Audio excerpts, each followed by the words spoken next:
આમ જો ભાવિકો તરફ ના તડકો છે, બહાર તડકો છે, છાયામાં રહ્યો. સ્વામીજીને કોટી કોટી વંદન. સર્વને જય પ્રભુ. આજોલનું બોરિયા મહાદેવ બે રીતે પ્રસિદ્ધ થયેલું હતું. 1976 10મી ઓક્ટોબર સ્વામીજીના પગલા આજોલ મુકામે પડ્યા. ત્યારબાદ 6-8 મહિનામાં તો આજુબાજુ એટલી બધી પ્રસિદ્ધિ થઈ ગઈ કે આજોલના બોરિયા મહાદેવની અંદર એક વિવેકાનંદ જેવા સ્વામીજી પધાર્યા છે અને એમના ઉચ્ચ વિચારો છે. Simple living and high thinking સાંભળ્યા જેવું છે, અનુસર્યા જેવું છે, લાભ લીધા જેવું છે. આસપાસના ઘણાએ એ વખતે ભાવિકો આજોલમાં આવતા હતા, તો એ રીતે બોરિયા મહાદેવ પ્રસિદ્ધ હતું. બીજી રીતે આપણા સાહિત્યકાર રવ દેસાઈના ભારેલા અગ્નિમાં થોડોક ઉલ્લેખ કરેલો હતો આજોલનો કે 1857ના બળવામાં જે ક્રાંતિકારીઓએ ભાગ લીધેલો અને એ ક્રાંતિકારીઓએ ભાગ લીધા પછી 1857નો બળવો તો નિષ્ફળ ગયેલો, પણ એ ક્રાંતિકારીઓમાંથી કેટલાક સંન્યાસીઓ બનેલા. એમાં ટોકરાચાર્ય અને બ્રહ્માનંદ એ નર્મદા નદીના કિનારે સંન્યાસ ધારણ કર્યું. નાના સાહેબે કાઠિયાવાડના સિહોર મુકામે સંન્યાસ ધારણ કર્યું. અને બોરિયા મહારાજે આજોલના વિજાપુર તાલુકાનો આજોલ અને એમાં એમને સંન્યાસ ધારણ કરેલું એનો ઉલ્લેખ ભારેલા અગ્નિમાં 4થી આવૃત્તિની પ્રસ્તાવનામાં આપેલો છે. લોકવાયકા તો એમ હતી કે અહીં પણ બળવાનું કેન્દ્ર હતું. મહાદેવની આસપાસ મોટો વરંડો હતો. મહાદેવની જમણી સાઈડે 3 ભોયરા ખુલ્યા હતા. એ ભોયરામાં એમ કે શસ્ત્રો સંતાડવામાં આવતા હતા. ઉત્તર બાજુનો એક દરવાજો હતો.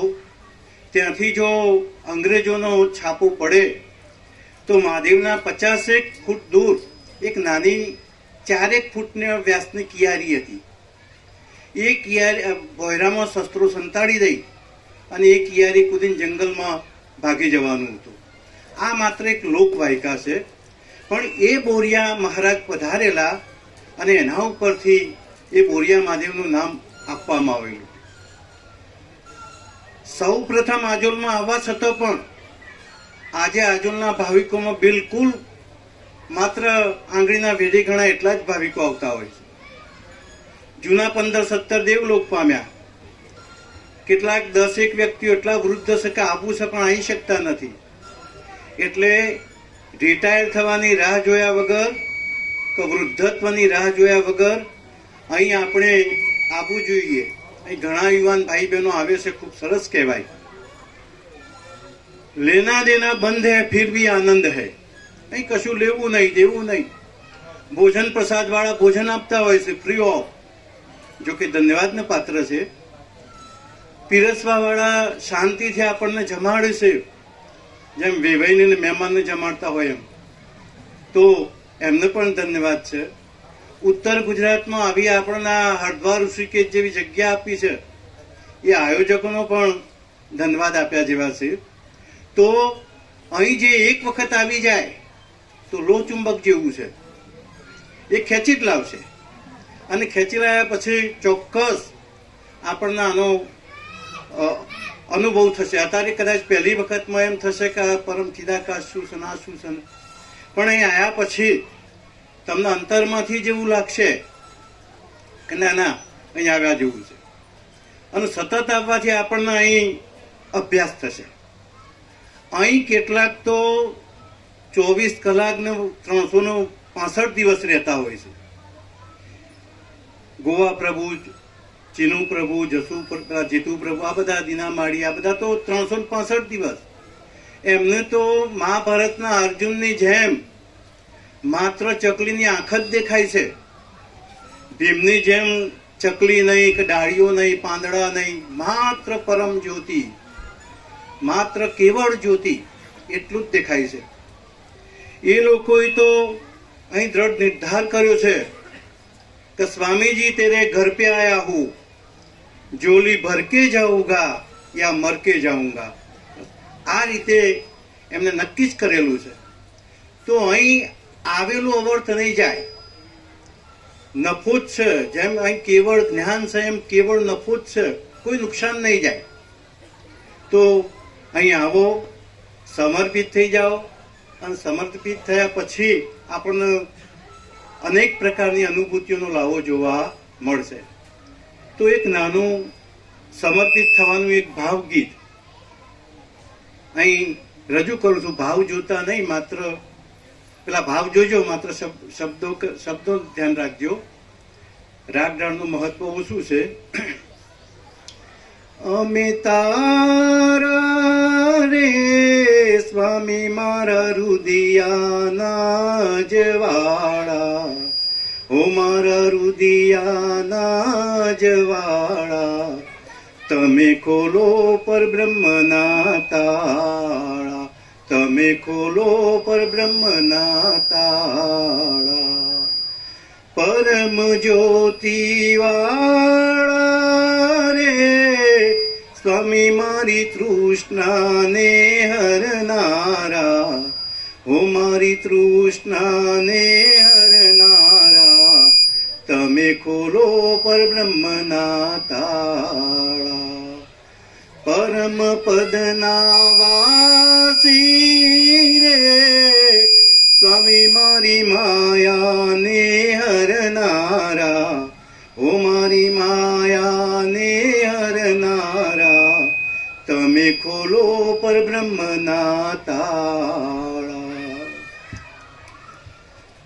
પરમ ચિદાકાશવાળા રે સ્વામી અમને દિવ્ય દ્રષ્ટિ દેનારા, ઓ અમને દિવ્ય દ્રષ્ટિ દેનારા, તમે ખોલો પરબ્રહ્મના તાળા.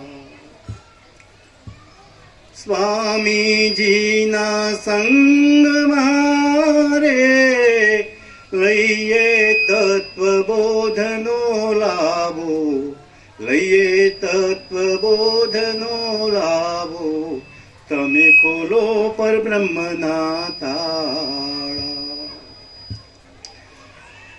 સ્વામીજીના બોધથી રે ટળશે 184 ફેરા, ટળશે જન્મ જન્મના ફેરા, તમે ખોલો પરબ્રહ્મના તાળા.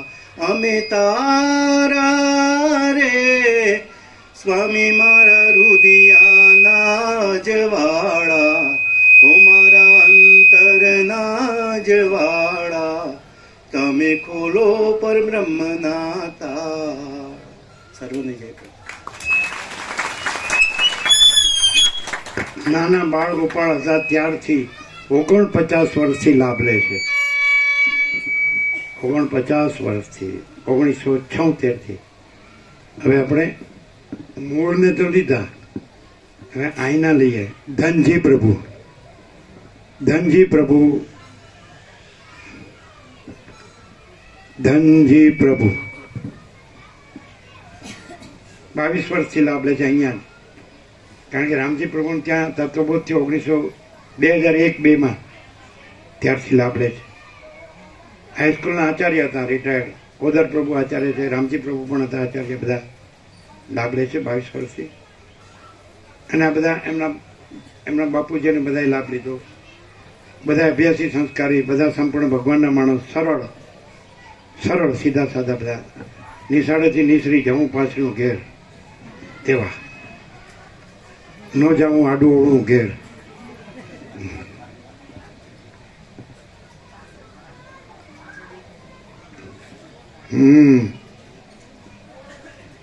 જે ધીર ગંભીર હોય, અંદરના જ વિવેકવાળા હોય, સાચા હોય, સરળ સીધા સાદા હોય, સાચું જીવ્યા હોય, એટલે એવો એમના અનુભવનો પ્રકાશ લ્યો, એમના પ્રકાશનો અનુભવ લ્યો.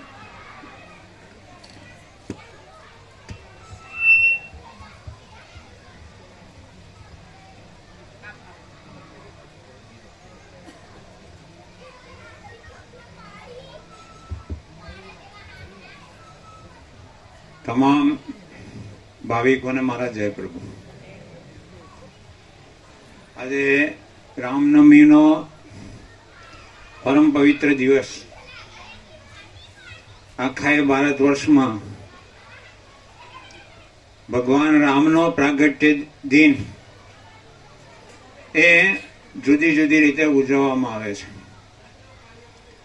ક્યાંય કોઈ ભજન કરીને, કોઈ ગરબાના તાલે, ડીજેના તાલે નાચીને કૂદીને પોતાની અંદર રહેલો પ્રેમ પ્રગટ કરે છે. આપણે અહીંયા આગળ ભગવાનના પરમ પદના અને પરમ તત્વના ગુણાનુવાદ કરીને આજે ઉજવણી કરવા માટે ભેગા થયા છીએ. સ્વામીજી ભગવાનનું સ્વરૂપ તો આપણને રોજ સમજાવે છે.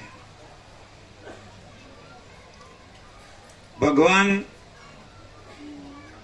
એ પોતાના ગુણોથી એમણે પોતાનું પદ જે હતું, પરમ પદ, એ પ્રગટ કર્યું. અને એ પરમ પદ એ આપણું પરમ પદ છે એવું સ્વામીજી સમજાવે છે કે તું પણ ભગવાન જ છે. ભગવાન કરતા તારામાં કઈ ઓછું નથી, પણ તું તારા સ્વરૂપને ભૂલીને હું મારું કરીને આ જીવ, સૃષ્ટિ, આ દેહ અને જે કંઈ આપણને આ બધું દેખાય છે એમાં હું મારું કરીને આપણે ભૂલા પડ્યા છીએ. તો એમાંથી બહાર લાવવા માટે સ્વામીજી આપણને તત્વબોધ સંભળાવે છે. આપણે સ્વપ્નને સાચું માન્યું છે. આ બધું સ્વપ્ન છે. પેલું જેમ આપણે ઊંઘી જઈએ અને સ્વપ્ન આવે એ કઈ સાચું હોતું નથી. એમાં એક જાગૃત સ્વપ્ન જ છે. આપણો પ્રાગટ્ય થયું, આપણો નિર્વાણ થાય, મોત થાય, આપણે મરી જઈએ ત્યાં સુધીનું આ એક સ્વપ્ન છે. અને સ્વપ્ન આપણે સાચું માન્યું છે. સાચું કેવી રીતે? અજ્ઞાનને લીધે માન્યું છે. સાચું નથી, એમાં કઈ સુખ નથી. ખોટું હોય, જૂઠું હોય, અજ્ઞાન હોય, એમાં કદાપી સુખ હોય જ નહીં. આપણને પેલા એક ભિખારીના ખેદ વાળું થયું છે. એક ભિખારી હતો, ભીખ માગીને પોતાનું ગુજરાન ચલાવતો હતો. એનું પણ જીવન હતું. એક દિવસે એ બાજુના નગરની અંદર ભીખ માંગવા ગયો. ત્યાં આગળ એને ભોજનની માગણી કરી. એક ગ્રહસ્થે એના ઘેર જે કંઈ ભોજન હતું એ દિવસે સંજોગો વસાત કંઈક સારો દિવસ હશે એટલે ક્યાંક તેના ઘેર ટિફિન આવેલું, એમાં થોડી મીઠાઈ ને બધું સારા પકવાન જેવું હતું, એ વધ્યું હતું. એ પતિ પત્ની હતા, એમણે ભોજન કરીને વધેલું હતું એ પેલા ભિખારીને. ભિખારી રાજી થઈ ગયો. રાજી થઈ અને ગામ બહાર જઈ અને એની જ્યાં પોતાનો સામાન પડ્યો હતો, ફાટેલી ગોદડી, તૂટેલી માટલી ને બધું ફૂટેલું ને બધું જે પાણી થોડું રાખીને મૂકી રાખ્યું, ત્યાં જઈ અને ભોજન કર્યું. ખૂબ આનંદિત થઈ ગયો. અને એ ઝાડ નીચે રહેતો હતો, ત્યાં આગળ એક પથ્થરનું ઓશીકું કરીને સૂઈ ગયો અને સારું ભોજન એને મળવાને લીધે એને ઘસઘસાટ ઊંઘ આવી ગઈ. ઊંઘમાં એને સ્વપ્ન આવ્યું. સ્વપ્નમાં એ રાજા થઈ ગયો. મોટો રાજમહેલ, રાજરાણીઓ, સેવક ચાકર, આ બધું એના ફરતે એની સેવામાં, અને ખૂબ સુખી અને ખૂબ આનંદિત થઈ અને એના જે મહેલના જુદા જુદા જે રૂમ હતા એમાં એનો શયનખંડ હતો, ત્યાં આગળ જઈને સૂઈ રહ્યો. તો રાણીઓ એના પગ દબાવે, હાથ દબાવે, કોઈ માથું દબાવે, સેવકો એને ચામર ઢોરે. આ બધું ચાલતું હતું. ત્યાં ચોમાસાનો દિવસ હતો એટલે એક બાજુથી વાદળ ચડી આવ્યું અને ધીમે ધીમે આકાશમાં ગર્જના થવા માંડી અને એક કડાકો એવો થયો વીજળીનો, પેલાની આંખ ઉઘડી ગઈ. એને દુઃખ થયું કે હું રાજા હતો, આટલી બધી મારી સેવા થતી હતી, આમ થતું હતું, તેમ થતું હતું, હું કેટલો સુખી હતો. આંખ ખોલી તો જોયું તો એનું તો આજુબાજુ તો એનો ફાટેલો કપડો અને માટલી ને આ બધું પડેલું, એટલે ત્યાંનો ત્યાં જ હતો. પણ એને દુઃખ થયું. પેલા સ્વપ્નમાં જે એને સુખ જોયું એ સુખ જતું રહ્યું, એનું એને દુઃખ થયું. એટલે આપણે પણ આ સ્વપ્નમાં જે રાચીએ છીએ, આપણે જે બનીને બેઠા છીએ, અને એમાં જયારે ભરતીઓટ આવે, થોડુંક આવે, ધન મળે તો સુખ થાય અને પાછું જતું રહે એટલે દુઃખ થાય. તો આવું આપણા જીવનમાં સુખ દુઃખનો અનુભવ આપણને થયા કરે છે. તો આ બધું શાને લીધે થાય છે? અજ્ઞાનને લીધે થાય છે. સાચું નથી, એ આપણું સ્વરૂપ નથી. જે સ્વપ્ન સ્વરૂપ છે એ આપણું સાચું સ્વરૂપ નથી. આપણું સાચું સ્વરૂપ તો પરમપદ છે, મહાચિદાકાશ, પરમ જ્યોતિ, અખંડ જ્યોતિ. સ્વામીજી આપણને સમજાવે છે કે આ આપણું સ્વરૂપ છે. જો એ સ્વરૂપમાં રહીએ તો આપણને શું મળે?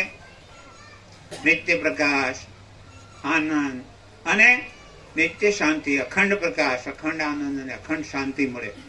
પણ એ શાંતિનો જો અનુભવ કરવો હોય તો આપણે પોતે વિચાર કરવો પડે.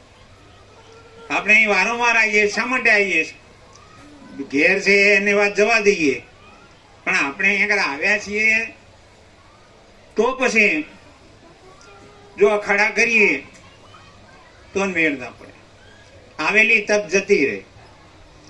આપણું કેટલું પુણ્ય છે ત્યારે સ્વામીજી આપણને ઘર આંગણે મળ્યા છે. તો એનો ફાયદો, એનો લાભ આપણે અહીંયા આવીએ એટલું જ નહીં, એવું નહીં ખાતે રહો, પીતે રહો और प्रभु के चरण में लिपटते रहो અને કહો કે મને મોક્ષ સુખ જોઈએ છે. તમારા એક ઉત્તમ કાકા હતા, એ કહેતા કે વયો જા, ભિખારી તારું કામ નથી. એટલે આપણે આ જે તક મળી છે, તક જતી રહેવાની. તો એ જતી ના રહે માટે આપણે વિચાર કરવાનો કે હું કોણ છું, ક્યાંથી થયો, શું સ્વરૂપ છે મારું ખરું, કોના સંબંધે વર્ગણા રાખવું કે કરી. અને સાચું સ્વરૂપ તો તારું કયું છે? શુદ્ધ બુદ્ધ ચૈતન્ય ઘન સ્વયં જ્યોતિ સુખદા. બીજું કહીએ કેટલું, કર વિચાર તો પામ. જો વિચાર કરીએ તો શુદ્ધ છે, બુદ્ધ છે, સ્વયં પ્રકાશ, સ્વયં જ્યોતિ સ્વરૂપ છે, ચૈતન્ય ઘન છે. તો આનાથી આપણે બીજું કયું જોઈએ? બીજું કયું સુખ જોઈએ? પણ જો આપણે એ પદમાં રહીએ, સ્થિર થઈએ, સ્થિરતા કરીએ અને એનો અનુભવ કરીએ તો આપણું અહીંયા આગળ આવ્યું એ લેખે લાગે. એટલે આપણે બધા સ્વામીજીને શાંતિથી રોજ સાંભળીએ છીએ, પણ જે તત્વબોધ છે એ સાંભળીને આપણા જીવનમાં ઉતારીએ અને વિચાર કરીને જો આપણે એ અજ્ઞાન જે આપણું છે દૂર કરીને જો રહીએ, સ્થિર થઈએ, શાંત થઈએ તો સુખ સુખ ને સુખ જ. ઓમ. મૂળજી પ્રભુ વાસણી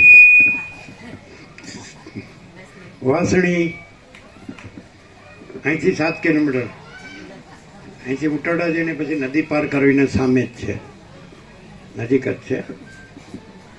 અને જૂના ભાવિક છે, શિવરાથી લાભ લે છે, રિટાયર્ડ શિક્ષક, અને કાયમ આવે છે, કાયમ. અને લખીને વોટ્સઅપમાં પણ વ્યાપકમાં આપે છે. મૂળજી પ્રભુ એ ચિરાગ પ્રભુને મોકલે છે અને ચિરાગ પ્રભુ પછી વ્યાપકમાં મોકલે છે. ઘણું લખે છે. ઓમ ઓમ ઓમ. અનંત તત્વને જય પ્રભુ, પરમ તત્વને જય પ્રભુ. આજે રામનવમીનો પાવન દિવસ. મૂળજી પ્રભુ શિવરાથી, એટલે શિવરા 1995 થી 2025 30 વર્ષથી લાભ લે છે. 30 વર્ષથી લાભ લે છે. રામનવમીનો પવિત્ર દિવસ. આમ તો સ્વાનુભવ રજૂ કરવા અહીંયા પ્રભુની પ્રેરણાથી તક મળી, ખૂબ ભાગ્યશાળી માનું છું. સ્વાનુભૂતિ રજૂ કરું છું મારી. અહીંયા 17 આ તત્વબોધ અખંડ ચાલુ છે, સવાર સાંજ. હું અહીં ફરજિયાત તત્વબોધનો લાભ લઉં છું. અને જે ફિલિંગ થાય, સ્વામીજી ખરેખર શું વાત કરવી, એક પરપોટો મહાસાગરની શું વાત કરવી. એક પરપોટો છુલ્લ ઘડીકમાં ફૂટી જનારો પરપોટો અનંત ચૈતન્ય પ્રકાશનું વર્ણન શું કરી શકે. છેલ્લું વચનામૃત હમણાં મેં જોયું, અને છેલ્લું એમનું વચન આકાશ કરતો. અમે પોતે એક વિશિષ્ટતા, એક નોખાપણું. ઘણા બધા સત્સંગમાં ગયા, ઘણા બધા મહાપુરુષો અમે સાંભળ્યા, પણ બધા એવું જ કહેતા હોય, હું સાક્ષાત્કારી છું, હું સાચો નહીં. સ્વામીજીનું કહેવું એવું છે, હું સાચો નથી. એમ હું એટલે દેહનો હું, અને દેહનો હું એટલે અહમ. અને અહમ હોય તો પરમાત્માનું દર્શન ના થાય. બહુ સીધી વાત. અને હું ચૈતન્ય સ્વરૂપ પરમાત્મા એ તો કહેતા જ નથી, કારણ કે અનંત છે, અનંત.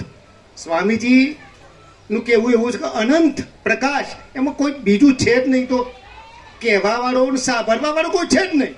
તો કોઈ ગુરુ એ નથી ને લઘુ એ નથી. વ્યાસપીઠ જ જુઓ ને તમે, એકદમ સાદી સિમ્પલ દેખાવ, પણ એક સામાન્ય માણસ જેવો. અને જ્ઞાન, knowledge is power. Knowledge is power. મારો સેલ્ફ એક્સપિરિયન્સ. કેટલીક વખત રાત્રે ઊંઘ આવે, સ્વપ્નું પણ આવે, સ્વામીજી હાજર થઈ જાય. ખોટું સ્વપ્નું આવે ને એટલે સ્વામીજી હાજર થઈ જાય. સેલ્ફ એક્સપિરિયન્સ જગાડ ટપાડ. અહીં પણ તત્વબોધ ચાલતો હોય ને, તો જે અઠંગ થઈને બેઠા છે ને એમને પણ હું પગે લાવું છું. સ્વામીજી એટલે મહાસાગરનો ઘૂઘવાટો આપણને જગાડી દે, ટપાડી દે. માતૃવત્સલ હૃદય, પિતૃવત્સલ હૃદય, સ્વામીજીનું હૃદય. અને આમ નજીક જઈને ત્યારે દર્શન કરવા જઈએ ને તો 12 સહજ મુખાકૃતિ, નિર્દોષતા, નિખાલસતા. આપણા માતા પિતા આટલું ધ્યાન ના રાખતા હોય એવો મારો પોતાનો અંગત અનુભવ છે. એટલે ખરેખર લાભ લેવા જેવો છે. સાહેબે વોટ્સઅપ ઉપર લાભ, એ લાભ સાચો લાભ નહીં. જ્યારે હું વોટ્સઅપ ઉપર જોતો હોય, નહીં જોતો હોય તો ઘણો ફેરફાર. કારણ કે સ્વામીજી વારંવાર અહીં તત્વબોધમાં બેઠા હોય, એમના બધા જોડે જે આજીવન અઠંગ થઈ બેઠા છે ને, એમના જોડે તો એ ક્લિયર કરાવું છે. પ્રશ્નોત્તરી કરી. આ જ બહુ મહત્વનો લાભ છે. કારણ કે અત્યાર સુધી ઘણા બધા મહાત્માઓ સોંભળ્યા, પણ હું પણ રાખતા હોય છે. દ્વૈત પણ રાખીને અદ્વૈતની વાત ક્યારે ના થાય. તરવું હોય ને તરવાનું શીખવું હોય તો દરિયામાં જ પડવું પડે, ઊંડા પાણીમાં જ પડવું પડે. બહાર કિનારે બેઠા તરતા શીખવાડાય નહીં. બહુ સીધી વસ્તુ છે. અંદર પડવું પડે. સ્વામીજી એ જ કહેતા હોય, પ્રકાશમાં રહીને પ્રકાશથી સાંભળશો તો જ આ સમજાશે. સરળ શ્રવણ બહુ વારંવાર કહેતા હોય. અને અમે ઢબુના ઢબ. સ્વામીજી આ વાત કરતા હોય છે. નોલેજ એ પાવર. ખૂબ નોલેજ. Self experience. અને બધા જ મહાપુરુષોના કોટેશન રજૂ કરતા હોય છે, અવતરણો રજૂ કરે છે, અને એ અવતરણો રજૂ કરીને પૂરક કરે છે પોતાના તત્વબોધને. અને હમણાં જ 2 દિવસ પહેલા એવું જ કહેતા, તત્વ છે, તત્વજ્ઞ નથી. તત્વ છે, તત્વજ્ઞ નથી. માત્ર સત્સંગની જરૂર પડે, ઊંડા વિચારની જરૂર પડે. ડીપ થિંક, ઊંડો વિચાર કરો. આ વચનામૃતો મળ્યા, વાંચ્યા, એનાથી કોઈ લાભ ના થાય. ડીપ થિંક, ઊંડો વિચાર કરો. છેલ્લું વાક્ય વચનામૃતનું હમણાં છેલ્લે ગઈકાલે જ એમને પ્રકાશિત થયું. અમે પોતે જ આકાશથી એ મોટો આખો અનંત સ્વરૂપ પ્રકાશ છીએ છું. સ્વરૂપ, સ્વ એટલે પોતાનું ઓરિજિનલ મૂળ રૂપ. આ નહીં, દેખાય નહીં, આકાર નહીં. વારંવાર કહેતા હોય સ્વામીજી, આ નહીં, આ નહીં. એકદમ સરળ.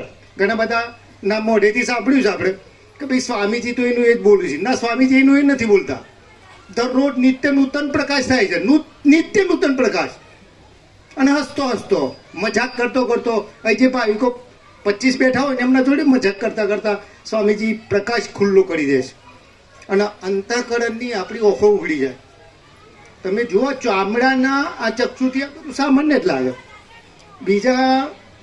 બીજા પ્રસંગમાં જઈએ બીજે તો કેટલું સુશોભન હોય, ડેકોરેશન હોય. અને બધા એકબીજાની વાહ જ કરતા હોય છે, વાહ. એકબીજાને અહમને જ પૂછતા હોય, તમે સારું બોલ્યા ને તમે સારું વગાડ્યું, તમે સારું નાચ્યા. અહીં એ વાત જ નહીં ભાઈ. અહીં તો ગુરુ નથી તો શિષ્ય હોય જ ક્યાંથી. આ તત્વબોધની વિશિષ્ટતા એ છે કઈ કોઈ ગુરુ જ નથી એમ. તો શિષ્ય હોય જ ક્યાંથી. ગુરુ હોય તો શિષ્ય હોય. બહુ સીધી વસ્તુ છે. એટલે તત્વબોધનો સતત લાભ લઈએ. અમે લઈએ છીએ. અમે પેલા એવું જ કહેતા કે હું લઉં છું એમ. આમાંથી એવું થાય કે હું કંઈ નથી એમ. મારા જેવા તો કોરોનામાં કંઈક જતા રહ્યા. અને આ અહીં કંઈ લેવું દેવું નથી. માતૃવત્સલ હૃદય, પિતૃવત્સલ હૃદય, એકદમ નિખાલસતા. પ્રભુ જોડે જઈએ ને, જોડે જઈએ એટલે નીરવ શાંતિ લાગે, આનંદ લાગે. અહીંથી ઘેર જઈએ એટલે પાછી ભ્રાંતિમાં જોઈએ. એક દિવસ ના આવીએ એટલે ભ્રાંતિ પાછું સવાર કરી જાય. એટલે પાછું એવું થાય કે જઈએ. અને અહીંયા આવીએ છીએ અમે, આનંદ આવે, મજા આવે. પ્રભુ જોડે એકદમ પ્યોર આનંદ, શ્યોર આનંદ, જાણે સ્વર્ગમાં હોય ને ઇન્દ્રના, એવું લાગે. અને પ્રભુ હંમેશા વ્યક્તિ વિશેષ નથી એમ, વ્યાપકતામાં વાત કરે છે પ્રભુ. આ શરીરની આકૃતિવાળા પ્રભુ નથી એમ. એ પ્રભુ નામ પણ કોઈ સાહેબે પાડ્યું છે પાછું, એવું વાત કરતા તે તો. એમનું મૂળ નામ તો કોઈને ખબર નથી ને પોતે કહેવાય તૈયાર નહીં. તમે આપણે વિચાર કરીએ, મૂળ નામ કોઈને ખબર નથી ને કહેવાય તૈયાર નથી. અને વારંવાર કહે છે કે મારું કાંઈ નથી એમ. માથું ટેકાવા જેટલી જમીન નથી. અમારા કોઈ સગાવાલા સ્નેહીજનો, કુટુંબીજનોએ નથી, જોઈતાય નથી. અમે કોઈને માથે હાથ મુકાયો નથી અને કોઈના માથે હાથ મૂકતાય નથી. કેટલો જોરદાર સત્સંગ છે.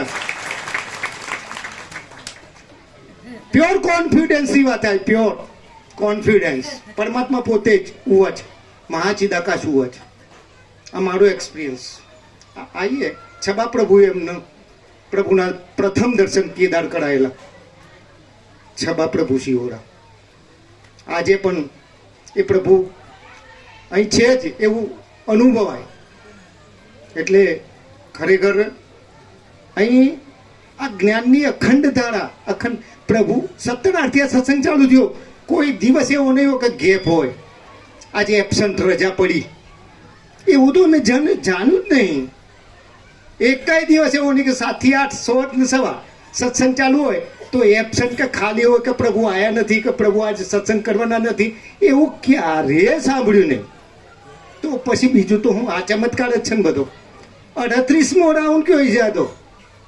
યોગ વશિષ્ઠ મહારામાયણનું વાંચન 37 વખત પૂરું થઈ ગયું. 48-50 વર્ષથી આ સત્સંગ ચાલે છે. આ 38મો રાઉન્ડ. અને પ્રકાશ તો ફૂલે ફૂલ છે. લાભ જ લેવો, લાભ લઈ લેવો. છેલ્લો ફેરો છે આપણા બધાનો. આમાં એવું અનુભવાય છે આપ સૌ રામ સ્વરૂપે જ પ્રગટ છો અત્યારે. આ છેલ્લો ફેરો વશિષ્ઠ મુનિ હાજર છે. આપણો છેલ્લો ફેરો છે. પણ લાભ લેવો જોઈએ ને, ડીપ થિંક, ઊંડો વિચાર કરો બસ. અને હું પણ છોડી દો, હું પણ છોડી દઈએ અને સરસ શ્રવણ કરીએ. પ્રકાશ પોતે પોતામાં પોતાને સાંભળે છે, એ વાત પ્રભુ વારંવાર કરે છે. અને પ્રકાશના શબ્દો બોલવાથી લાભ ના થાય, એ તો વારંવાર જ કહે છે. શબ્દો ના બોલો, એ પ્રમાણે રહેવું જોઈએ. અને પ્રભુ તો ખરેખર મારો અનુભવ સેકન્ડ પણ ચૈતન્ય પ્રકાશની સ્થિતિ સિવાય કાંઈ નહીં, કાંઈ નહીં. શું કહેવું પ્રભુ વિશે? ના કહેવાય કાંઈ. પરપોટો, છુલ્લક પરપોટો શું અભિવ્યક્તિ કરે.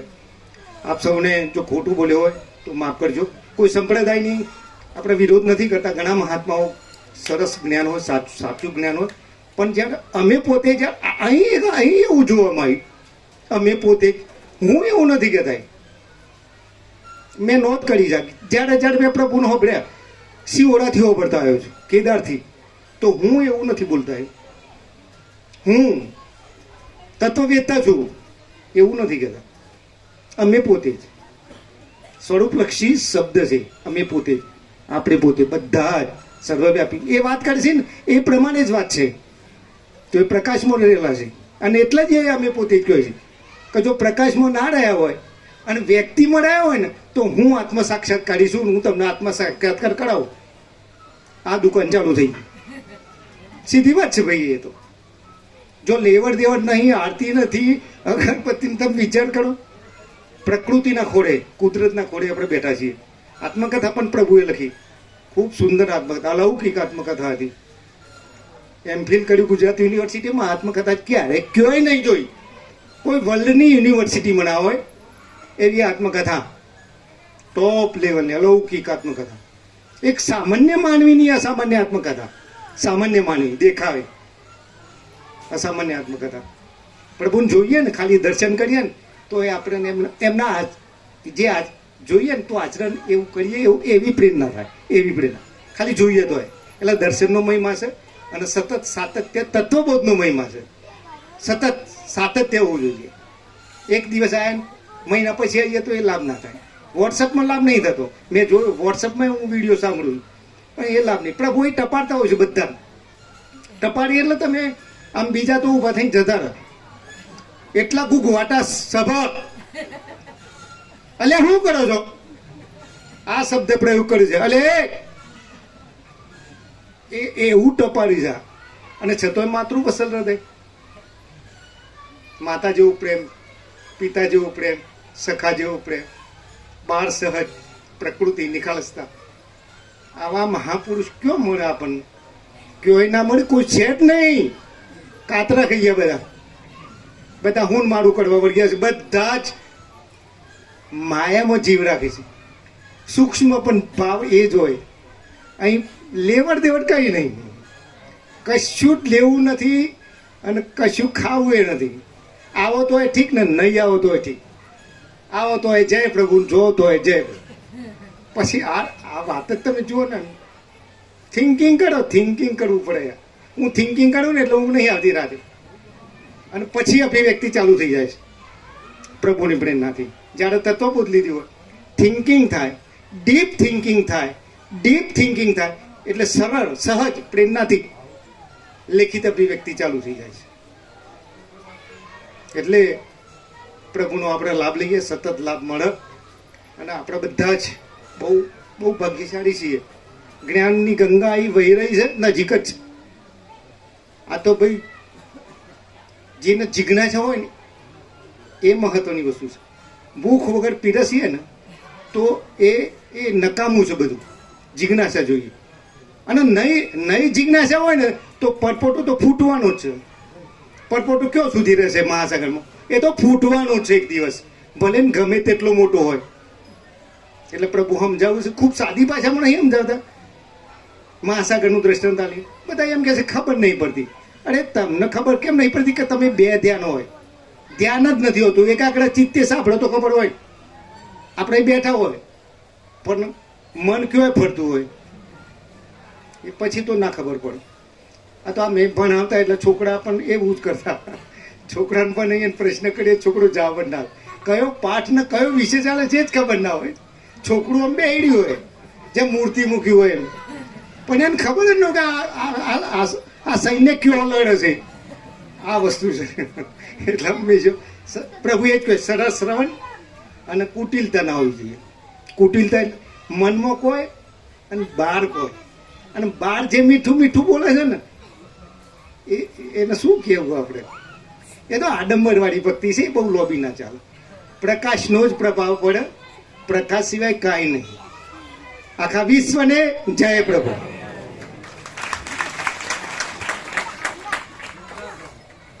ઓગણીસો 95 થી 2025 એટલે 30મું વર્ષ. એટલે ગોકા પ્રભુ શિહોરા, ગોકા પ્રભુ શિહોરા 30 વર્ષથી લાભ લે છે. અને છબા પ્રભુ એમના ભાઈ થાય. છબા પ્રભુ તો સંપૂર્ણ ભગવાનના માણસ હતા અને બધાને એ જ લાવ્યા. કેદારેશ્વર, વાત્રક ગંગા, નીલકંઠેશ્વરથી 7 કિલોમીટર 8 કિલોમીટર.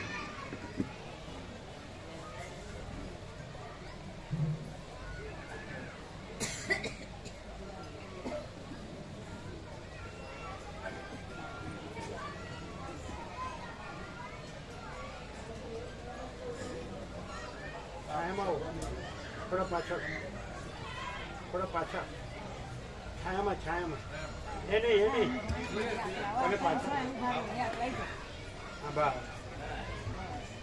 આપ સર્વને અમારા કોટી કોટી વંદન. પ્રથમ તો આપણે ઘણા પુણ્યશાળી છીએ એટલે આ તત્વબોધનો લાભ મળે.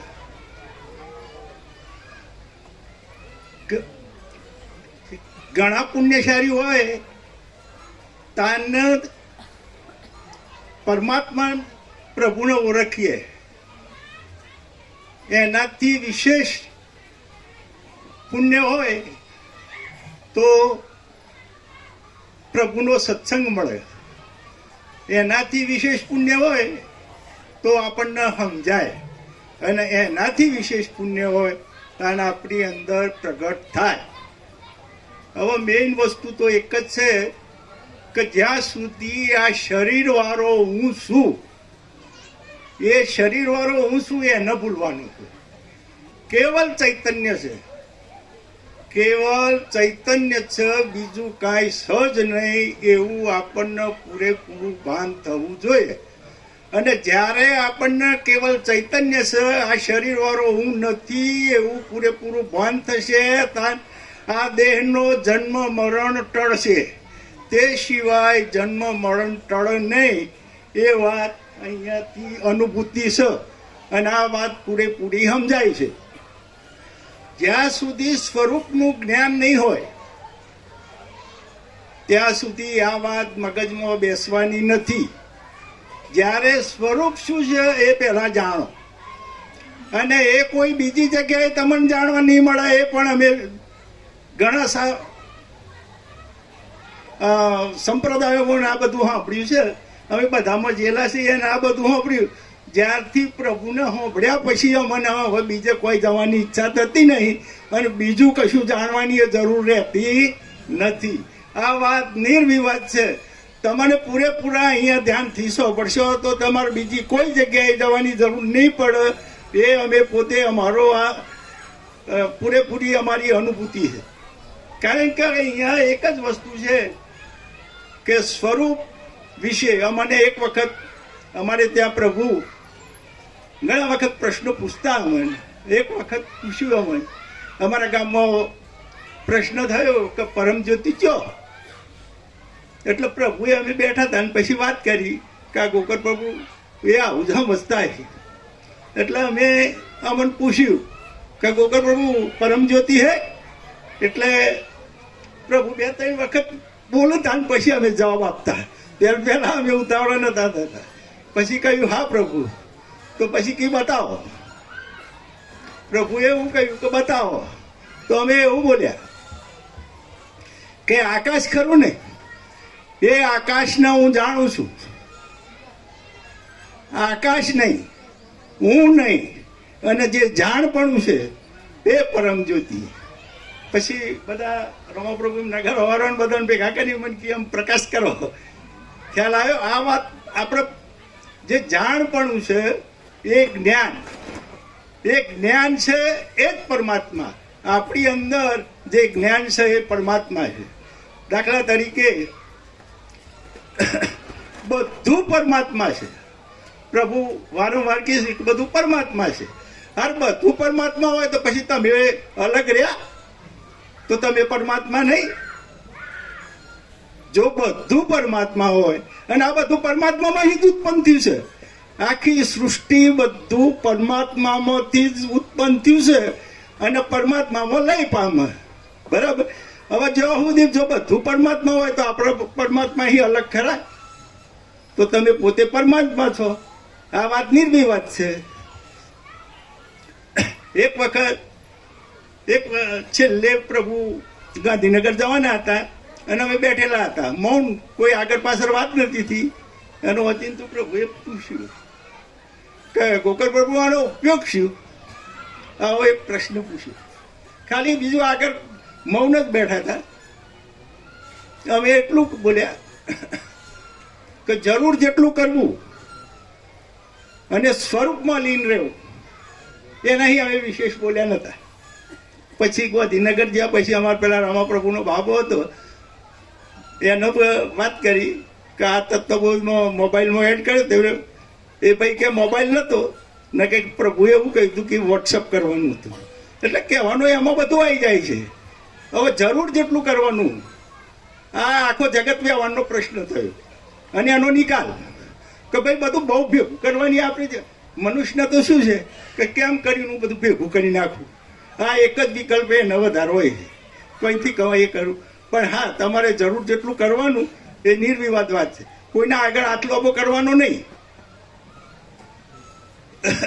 એટલે આવા પ્રશ્નો અમને ઘણી વખત પૂછતા. એક ઘણી વખત એમ કહેતા કે જગત હે, તો અમે કહેતા કે જગત નહીં, જગત એ આપણી કલ્પના છે. જગત એ આપણી કલ્પના છે.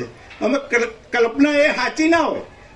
નથી અને દેખાય એનું નામ કલ્પના. જે નથી અને આપણને દેખાય એ આપણી કલ્પના. આ બધા શબ્દો ઘણી વખત આપણે સમજવાના હોય. આ શાસ્ત્રોમાં વચ્ચે તો એ આ સમજાય નહીં. કલ્પના તો લખેલું, બીજા ધોરણમાં વાંચેલું, કલેક્ટરે વાંચે, પણ કલ્પનાનો મર્માર્થ શું છે એ આપણે જોણા ના કે ભાઈ આ દેખાય એ સાચું નથી, એ આપણી કલ્પના. આ જગત દેખાય પણ એ સાચું નથી, એ આપણી કલ્પના છે. એટલે આ બધું અહીંયા તો એક જ વિશેષ છે કે જન્મ મરણ જેને ટાળવો છે કે બીજો ફેર અવતાર લેવો નહીં, એના માટે આ મેઇન છે. નકર આ ભવસાગરમાં ચક્કરમાં ફર્યા કરવાનું છે એ વાત નિર્વિવાદ છે. જેને હવે મહી મુક્તિ મેળવી છે એ જ અહીં આવે છે. બીજા તો જય સીતારામ. ઓમ જય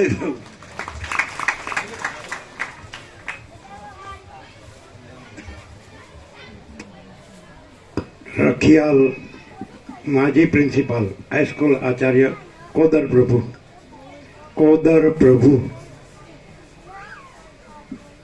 રખિયાલ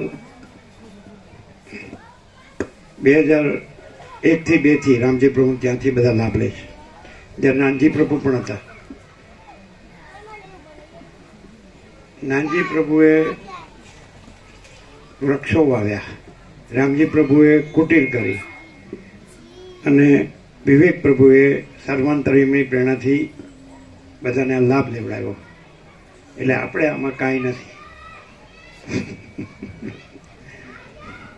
નાનજી પ્રભુએ વૃક્ષો વાવ્યા, રામજી પ્રભુએ કુટીરો કરી. આપણને ખબર નથી હો. આપણે તો એ 2001-2માં આવ્યા પછી 22 વર્ષ સુધી આપણને તો આનું સ્વપ્નોય નથી આવ્યું આ જગ્યાનું.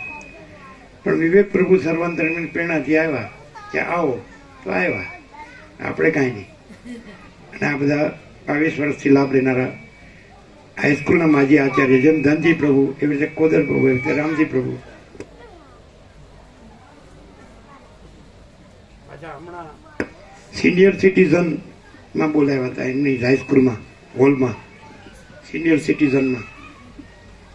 એટલે ગયા હતા તો બધા અવસ્થાવાળા, એમાં 100 વર્ષવાળા હતા, જૂના ભાવિક લાભ લેનારા.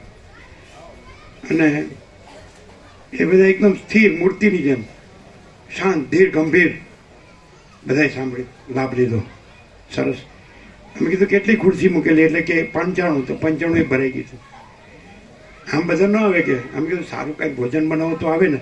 તો કે સારું બનાવીએ તોય નથી આવતા, સારું ભોજન બનાવીએ ને તોય નથી આવતા. અને આમાં બધા આવ્યા તો આનંદ, શાંતિ, બધા સરળ સરળ જિજ્ઞાસુ, મુમુક્ષુ, અભ્યાસી, સંસ્કારી. ભગવાન બધું રહ્યા છે, પછી શું કહેવાનું હોય? ભગવાન બધું રહ્યા છે.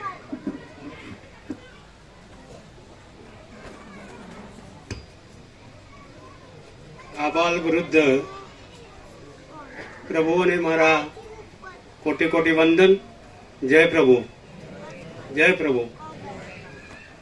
પ્રભુએ સિનિયર સિટીઝનની વાત કરી તો ત્યાં પહેલા આવનારના ઉદ્ગારો મેં પ્રભુને કહ્યા ત્યારે એ નવાઈ પામી ગયા.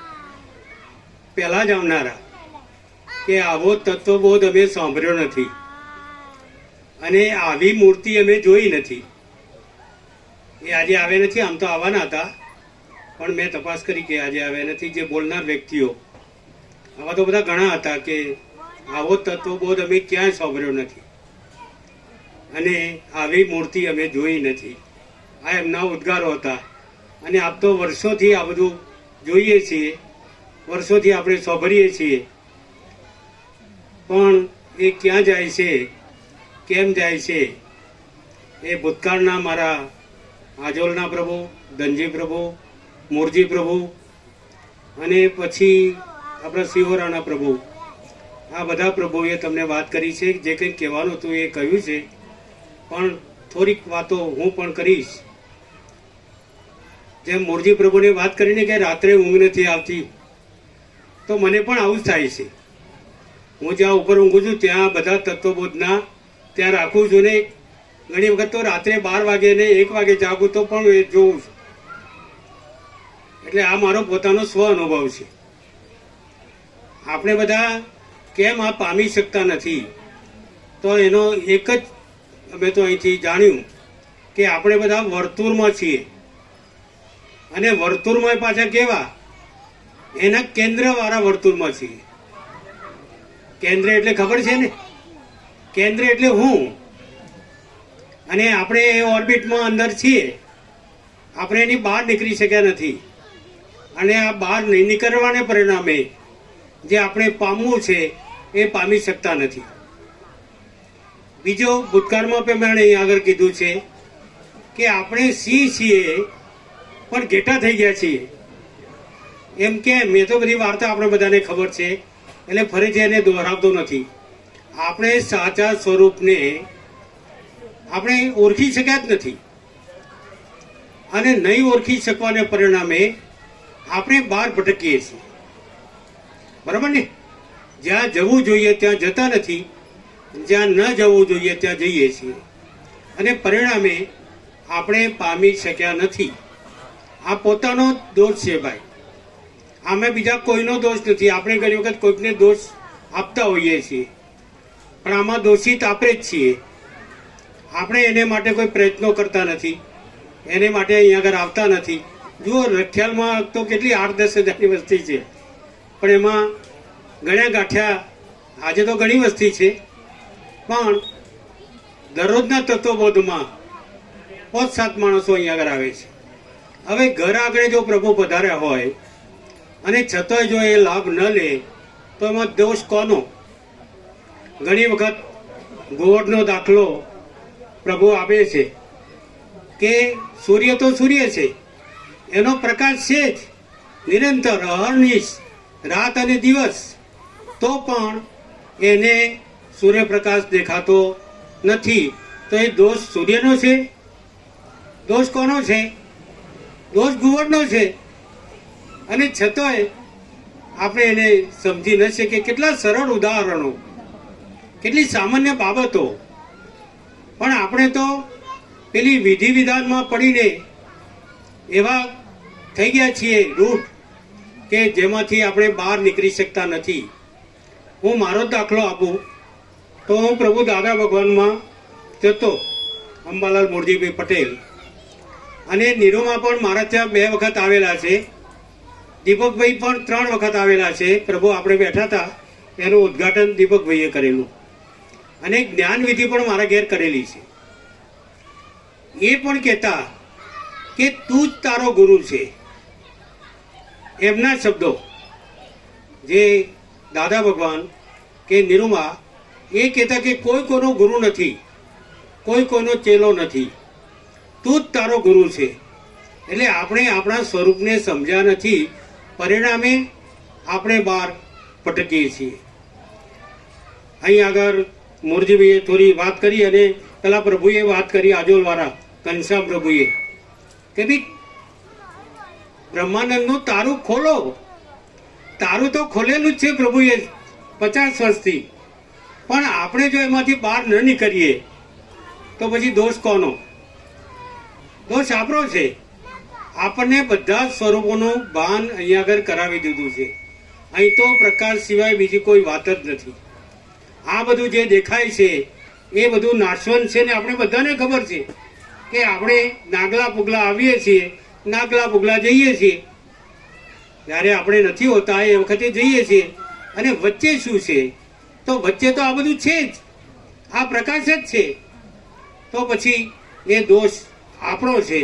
એટલે આપણે જો દોષમુક્ત થઈશું તો મને લાગે છે કે આપણે જે મેળવવું છે અને પ્રભુએ જે આપવું છે એ આપણે પ્રાપ્ત કરી શકીશું.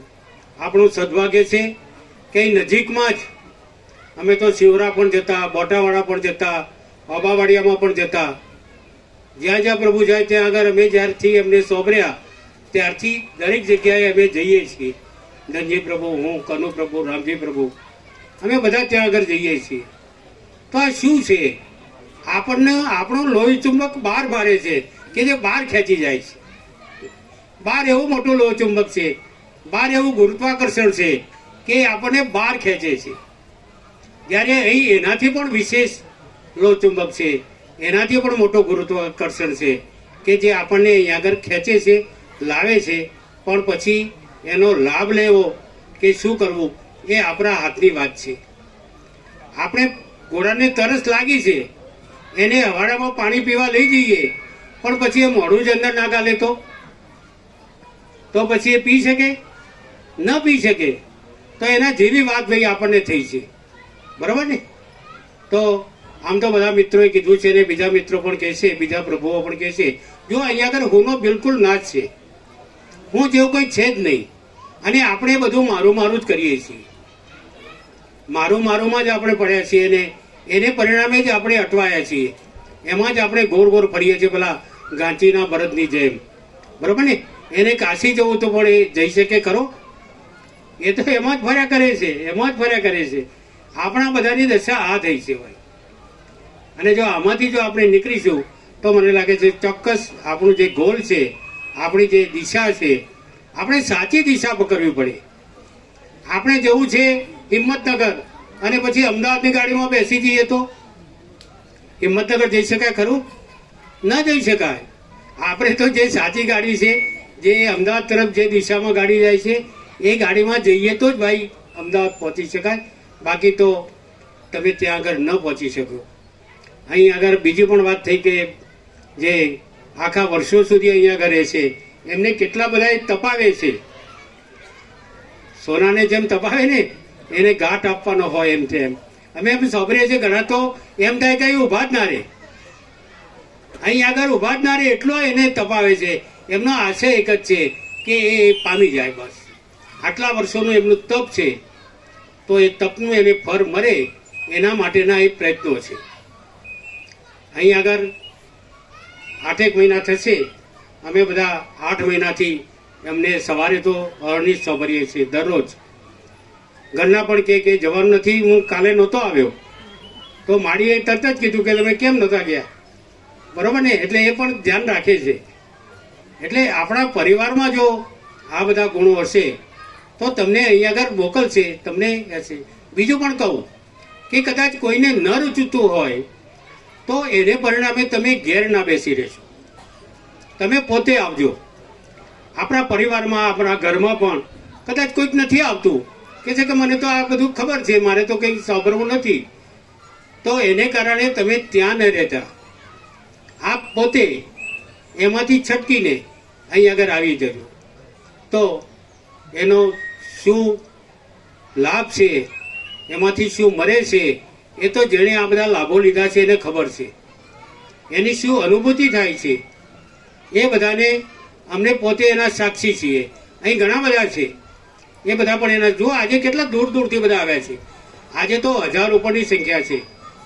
અમારી બધાની ગણતરી, પ્રભુની ગણતરી 700-800ની હતી, પણ આજે અને આગલા એક ઉત્સવમાં તો 1000 કરતાં પણ વધુ અહીં આગળ પ્રભુ જે એમણે બધાએ લાભ લીધો છે અને આ સત્સંગનો લાભ લીધો છે. તો મારે એક છેલ્લું જ કહેવું છે કે પરથી ખસ, સ્વમાં વસ, આટલું બસ. પરથી ખસ એટલે આ બધામાં પડ્યા છે પરમાં, એ બધામાં એમાંથી આપણે ખસી જવાનું છે, સ્વમાં વસી જવાનું છે, આપણામાં પોતામાં એમાં વસી જવાનું છે. બસ આટલું જ ખસ, આટલું જ. આ બે બાબતો જ કરવાની છે કે પરથી ખસીએ, સ્વમાં વસીએ, તો ચોક્કસ તમે જ પ્રભુ છો, તમે જ આત્મા છો. બરોબર, મેં ગઈ વખતે પણ કીધું હતું કે આપણે આપણી દયા ખાતા નથી, આપણે બીજાની દયા ખાઈએ છીએ. પણ આપણી જે દયા ખાવી જોઈએ, આપણી અંદર જે ઈશ્વર બેઠો છે, આપણામાં જે ભગવાન બેઠો છે, એની તો આપણે દયા ખાતા જ નથી. તો એ પણ ભાઈ જરૂરી છે. અને અહીં આવ્યા પછી આ બધું તમને સમજાશે. હવે મૂળજીભાઈએ આત્મકથાની વાત કરી પ્રભુની, તો તમને બધાને એવું લાગશે, 2-3 દિવસ પહેલાં જ એ તત્વબોધ અહીં આગળ અમને મળ્યો છે, તો ઘણાને એવું છે કે તો બહુ મોટું વોલ્યુમ હશે. પણ માત્ર એક જ આમાં પ્રભુની આત્મકથા છે. અને આ આત્મકથામાં કહું તો એ 50 વર્ષથી જે અખંડ રહ્યા છે, અખંડ રહેવું એ બહુ મોટી બાબત છે ભાઈ. બરાબર ને? આપણે તો રજા પાડીએ છીએ અથવા તો પ્રસંગોમાં જતા રહીએ કે વેવાઈના ત્યાં જવું છે, કે આજે તો આ મિટિંગ છે, કે આજે તો આ સભા છે, આજે તો સાંસદ આવવાના છે. ગઈકાલે મારે આવું જ હતું કે ધારાસભ્યને બધું આવવાના હતા, એટલે પછી અમારે ત્યાં રહેવું પડ્યું. પણ આપણે બધા આમાં પડીએ છીએ, લૌકિક ક્રિયાઓમાં પડીએ છીએ. પણ જે અલૌકિક છે એ અલૌકિક પામવા માટે આપણે કોઈ પ્રયત્નો કરતા નથી. આપણે શુદ્ધ ગુજરાતીમાં કહીએ તો ઠોઠોમાં ચલાવીએ છીએ. ઠોઠોમાં શબ્દ ખબર છે ને, આપણો ગામઠી શબ્દ છે. ઠાઠોમાં ચલાવીએ છીએ આપણે બધા વેટ કાઢીએ છીએ. તો એમની પ્રભુની આજ્ઞાથી એમની જે આત્મકથા છે, એક સામાન્ય માણસની આત્મકથા, એ અહીં આગળ વાંચું છું. આપ શાંતિથી સાંભળજો. પરમ ચિદાકાશ, પરમ જ્યોતિ, અખંડ જ્યોતિ, autobiography of a simple human being. એક સામાન્ય માણસની આત્મકથા. પ્રભુએ લખ્યું છે, વશિષ્ઠ પ્રકાશમાં સર્વ અવસ્થામાં, જોઈને વશિષ્ઠ પ્રકાશ અને સર્વ અવસ્થા, આ બંનેમાં વર્ષો સુધી અખંડ રહેવાથી, વર્ષો સુધી, આજ દિન સુધી, જ્યારથી એમણે મહાપરિશ્રમણ ચાલુ કર્યું ત્યારથી તે આજ સુધી 50 વર્ષ થયા છે. અને આ 50 વર્ષ પ્રભુ અખંડ રહ્યા છે, એનું આ પરિણામ છે. સંપૂર્ણ આનંદ, મંગળ, સંપૂર્ણ સંતોષ, સંપૂર્ણ શાંતિ છે. જો પ્રભુ વારંવાર આનંદ મંગળની વાતો કરે છે. અમે એથી નીકળીએ તો તરત જ કહે કે કુદર પ્રભુ આનંદ મંગળ, તો અમે કહીએ, પછી અંદર ગમે તેટલો પેલો એ ના હોય. પણ અહીં તો આનંદ મંગળ, અમે ત્યાંથી ગેટમાં પ્રવેશીએ તે બહાર ન કરીએ ત્યાં સુધી આનંદ મંગળ જ આનંદ મંગળ હોય છે. પછી બહાર તો બગીઓ બેઠી છે, આપણે બધા જાણીએ છીએ બગી એટલે શું. બહાર તો બગીઓ બેઠી જ છે ભાઈ, પણ એને આપણે ન ચોંટવા દઈએ, એના માટેના કંઈક પ્રયાસ કરીએ, એ ખાસ જોવાનું છે. વશિષ્ઠ પ્રકાશમાં સર્વ અવસ્થામાં વર્ષો સુધી અખંડ રહેવાથી સંપૂર્ણ આનંદ, મંગળ, સંપૂર્ણ સંતોષ, સંપૂર્ણ શાંતિ છે. પ્રભુનો એક જ છે કે અનંત પ્રકાશ, અનંત આનંદ, અનંત શાંતિ. વશિષ્ઠ પ્રકાશ, પરમ ચિદાકાશ, પરમ જ્યોતિ, અખંડ જ્યોતિ, સોનું, કુદરતનો ખોરો એટલે ભગવાનનું ઘર. જોઈને અહીં કુદરતનો ખોરો છે. આપણે મંદિરો બીજે શોધીએ છીએ, આપણે ડુબકીઓ બીજે મારીએ છીએ. હવે જોયું આપણે કુંભના મેળામાં પ્રભુ એ કહેતા આપણે દરરોજ એ ડૂબકી મારીએ છીએ. પ્રભુએ વારંવાર જ્યારે કુંભ મેળો ચાલતો ત્યારે પ્રભુએ વારંવાર કહ્યું છે કે આપણે અહીંયા આગળ દરરોજ ડૂબકી મારીએ છીએ ત્રિવેણી સંગમની. તો આ ત્રિવેણી સંગમ એટલે શું? તો ત્રિવેણી સંગમ એટલે અનંત પ્રકાશ, અનંત આનંદ, અનંત શાંતિ. આ ત્રિવેણી સંગમ છે. અને આ ત્રિવેણી સંગમમાં આપણે સતત ડૂબકી અહીં આગળ મારતા રહીએ છીએ. એટલે ત્યાં જે આપણે લાભની વાતો કરીએ છીએ એનાથી વિશેષ લાભ અહીં આગળ છે ભાઈ. મેં ગઈ વખતે પણ કીધું કે આ કોઈ પ્રચાર પ્રસાર નથી, આ બધું સ્વયંભૂ છે. બરોબર ને? આપમેળે બધા આવે છે ક્યાંયથી ને ક્યાંયથી. મારી બાજુમાં બેઠા હતા તો કે અમે છેક બલોલથી આવ્યા, જેનું પ્રભુનું ગામ છે આપણે, તો ત્યાંથી આવ્યા. વળી કોઈ દિલ્હીથી આવે, એક બેન તો દિલ્હીથી આવે છે તારના ગયા જ નથી, અહીં આગળ હાજર જ છે. બરોબર ને? અને હિન્દી ભાષી છે, પ્રોફેસર હતા. તો આગળ પ્રભુએ લખ્યું છે કુદરતનો ખોરો એટલે ભગવાનનું ઘર, સુગંધ સોનામાં સુગંધ છે. ભાઈ સોનું તો છે પણ એમાં સુગંધ ભરી છે. અને જ્યારે સોનામાં સુગંધ ભરે એટલે શું બાકી રહે? બરોબર ને? આપણને સોનું તો વાલું છે ને, બધાને વાલું છે, પણ એમાં સુગંધ ભરી છે. અને પછી તો શું વાત જ રહી, કોઈ એની વર્ણન ન થઈ શકે. અદ્ભુત છે ભાઈ, અદ્ભુત. છેલ્લે લખ્યું છે ટચુકડા માનવ મસ્તિષ્કમાં રહેલી ટચુકડી બુદ્ધિને, ટચુકડા માનવ હૃદયમાં રહેલી ટચુકડી ભાવનાને આથી વધુ બીજું શું જોઈએ? આપણે બીજું શું જોઈએ? એમની આત્મકથામાં લખ્યું છે કે આપણી જે ટચુકડી બુદ્ધિ છે, આપણું ટચુકડું મસ્તિષ્ક, આપણો હેડ, આ જે નાનું આપણું જે મગજ છે એમાં બુદ્ધિ છે. અને આપણું જે હાર્ટ છે, આપણી હૃદય છે, એ હૃદયમાં શું છે? ભાવના. તો અહીં ભરપૂર ભાવના ભરેલી છે. અને ભરપૂર ભાવનાનો લાભ આપણે ન લઈએ તો એ પેલા ગોવર્ધની માફક આપણો પોતાનો દોષ છે ભાઈ.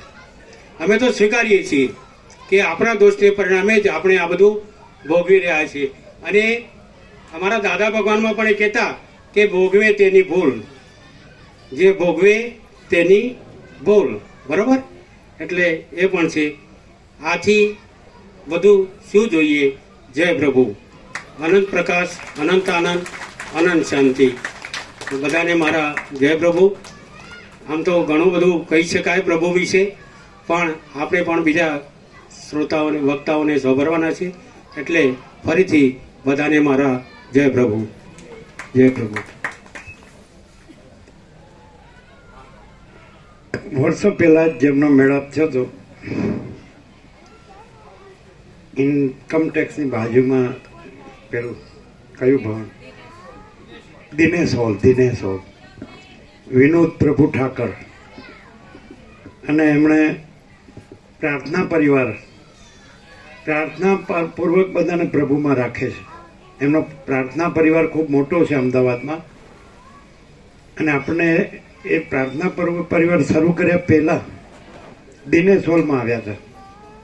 દિનેશ હોલમાં સવારે 1.5 કલાક યોગા સેટ અને પછી 1 કલાક ગીતા હતી. દિનેશ હોલ એને કદાચ 40 ઉપર વર્ષ થયા છે, 40-45 નહીં, 40 થયા, 40. એમના પછી તો એ આપણને માવસર પણ મળ્યા હતા. ત્યાં એમનો પ્રાર્થના પરિવારની શિબિર હતી. અમે ચિનુપ્રભુ પ્રસાદ લેવા જતા. ખૂબ સરળ અને સીધા સાધા અને સંપૂર્ણ ભગવાનના માણસ છે. એટલે અને અહીંયા પણ એકવાર અઠવાડિયું રહી ગયા, પાછા આવ્યા છે. આજે વળી એમનામાં રામ પ્રગટ્યા. વિનોદ પ્રભુ ઠાકર અમદાવાદમાં એમનો મોટો પ્રાર્થના પરિવાર છે.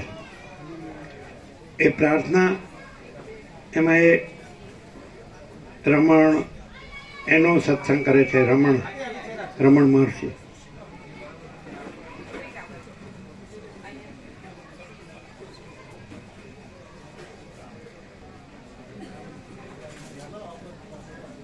ખૂબ સરળ, સીધા સાદા, સંપૂર્ણ ભગવાનના માણસ અને ઘણા ભાવિકો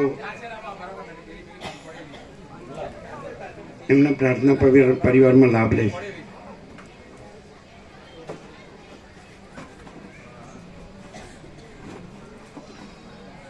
આપણને 40 વર્ષ પહેલા પરિચય થયેલો ત્યારે એવું બોલેલા કે એટલે સવારે બ્રાહ્મણમાં એમાં 7 થી 11 આપણને 4 કલાક જ આપતા, એટલે 7 થી 8:30 1.5 કલાક જેવું વાંચી ઉપર થતો બોધ, અને પછી ચા નાસ્તો અને પછી પાછી ગીતા 1 કલાક 10 થી 11. એટલે એવું બોલેલા ઉઠ્યા પછી કે અખંડ 1.5 કલાક તત્વ ઉપર ક્યાંય સાંભળ્યું નથી, કેવળ તત્વ, એમ બીજું કાંઈ નહીં વચમાં, એવું બોલેલા. પછી તો આપણને અને રમણ મહર્ષિ ભગવાન એમની પણ પ્રેરણા એમનામાં, એમનો પણ તત્વબોધ સત્સંગ, એમની બુક ગઈ વખતે આપણને આપી હતી, એમણે ગયા વર્ષે બનાવેલી, બધાને આપી. રમણના વચનામૃત ઉપર એમણે વિવેચન લખેલું, એમણે જ લખેલું, અને એ આપણે બધાને આપેલી બુક. કેટલી હતી? 350 કેટલી હતી, બધી પૂરી થઈ ગઈ. અહીં તો જેટલી આપે એટલી પૂરી થઈ જાય, કારણ કે ભગવાન ઘણા રૂપોમાં આવે છે આપણી પાસે.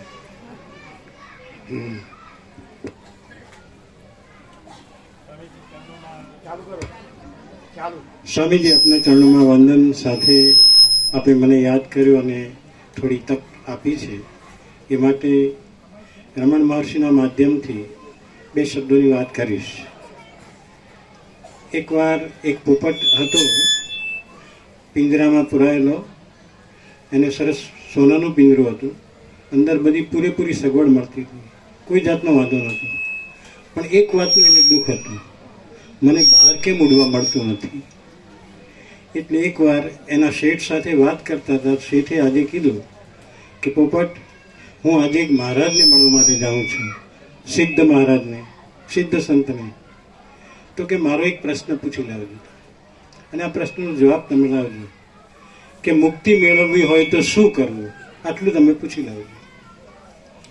એટલે શેઠ તો ગયા એ મહારાજ પાસે અને બધી વાતો કર્યા. પછી છેલ્લે કહ્યું કે મારા ઘેર એક પોપટ છે, સોનાના પિંજરામાં છે. એણે એવું કહ્યું છે કે મહારાજ, મુક્તિ મેળવવા માટે શું કરવું જોઈએ, આ પ્રશ્નનો જવાબ જાણી લાવજો મહારાજ પાસેથી. એટલે હું આપને પૂછું છું. આટલો સવાલ કર્યો અને મહારાજ ઢળી પડ્યા, બેભાન થઈ ગયા એકદમ. એટલે શેઠ તો ગભરાયા કે મારા આટલા વાક્યથી આ શેઠ, આ મહારાજ તો બેભાન થઈ ગયા. એટલે દોડતા નીકળી ગયા અને નીકળીને સીધા પોતાના પોપટ પાસે ગયા. પોપટે કીધું કે શેઠ જઈ આવ્યા મહારાજ પાસે? કે આ જઈ આવ્યો. શું થયું? કે તારા પ્રશ્નનો જવાબ મેં પૂછ્યો, પણ પૂછતાની વેત એ બેભાન થઈ ગયા. એટલે હું તો દોડીને ભાગ્યો આવતો કે મારા માથે કંઈ આળ ના આવે. પોપટ પણ સમજી ગયો, અંદર એ પણ બેભાન થઈ ગયો. અને જેવું બેભાન થઈ ગયો, મૃત અવસ્થા થઈ.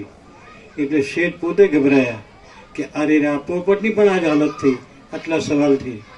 એટલે એમણે પિંજરું ખોલ્યું અને દરવાજો ખોલી નાખ્યો. એની સાથે જ પોપટ ઉડીને જતો રહ્યો. આપણું મુક્તિનું આ રહસ્ય છે, આપણી મુક્તિનું આ રહસ્ય છે. તમે બધા અહીંયા આવ્યા છો, કંઈક પડતું મૂકીને આવ્યા છો, અસંગ થઈને આવ્યા છો, કંઈક છોડીને આવ્યા છો, કંઈક કાર્યક્રમો બાજુમાં મૂકીને આવ્યા છો. એ વાતો કરે નહીં ચાલે, બહાના કાઢે નહીં ચાલે. તમારે આવવું પડશે તો પિંજરું ખુલશે. અને મહારાજશ્રીએ બહુ સરસ વાત કરી, તમને મુક્તિનું જે રહસ્ય બતાવ્યું, એ રહસ્ય તો મને અહીંયા થોડો હૃદયમાં ઝંઝોળી નાખ્યો એમને.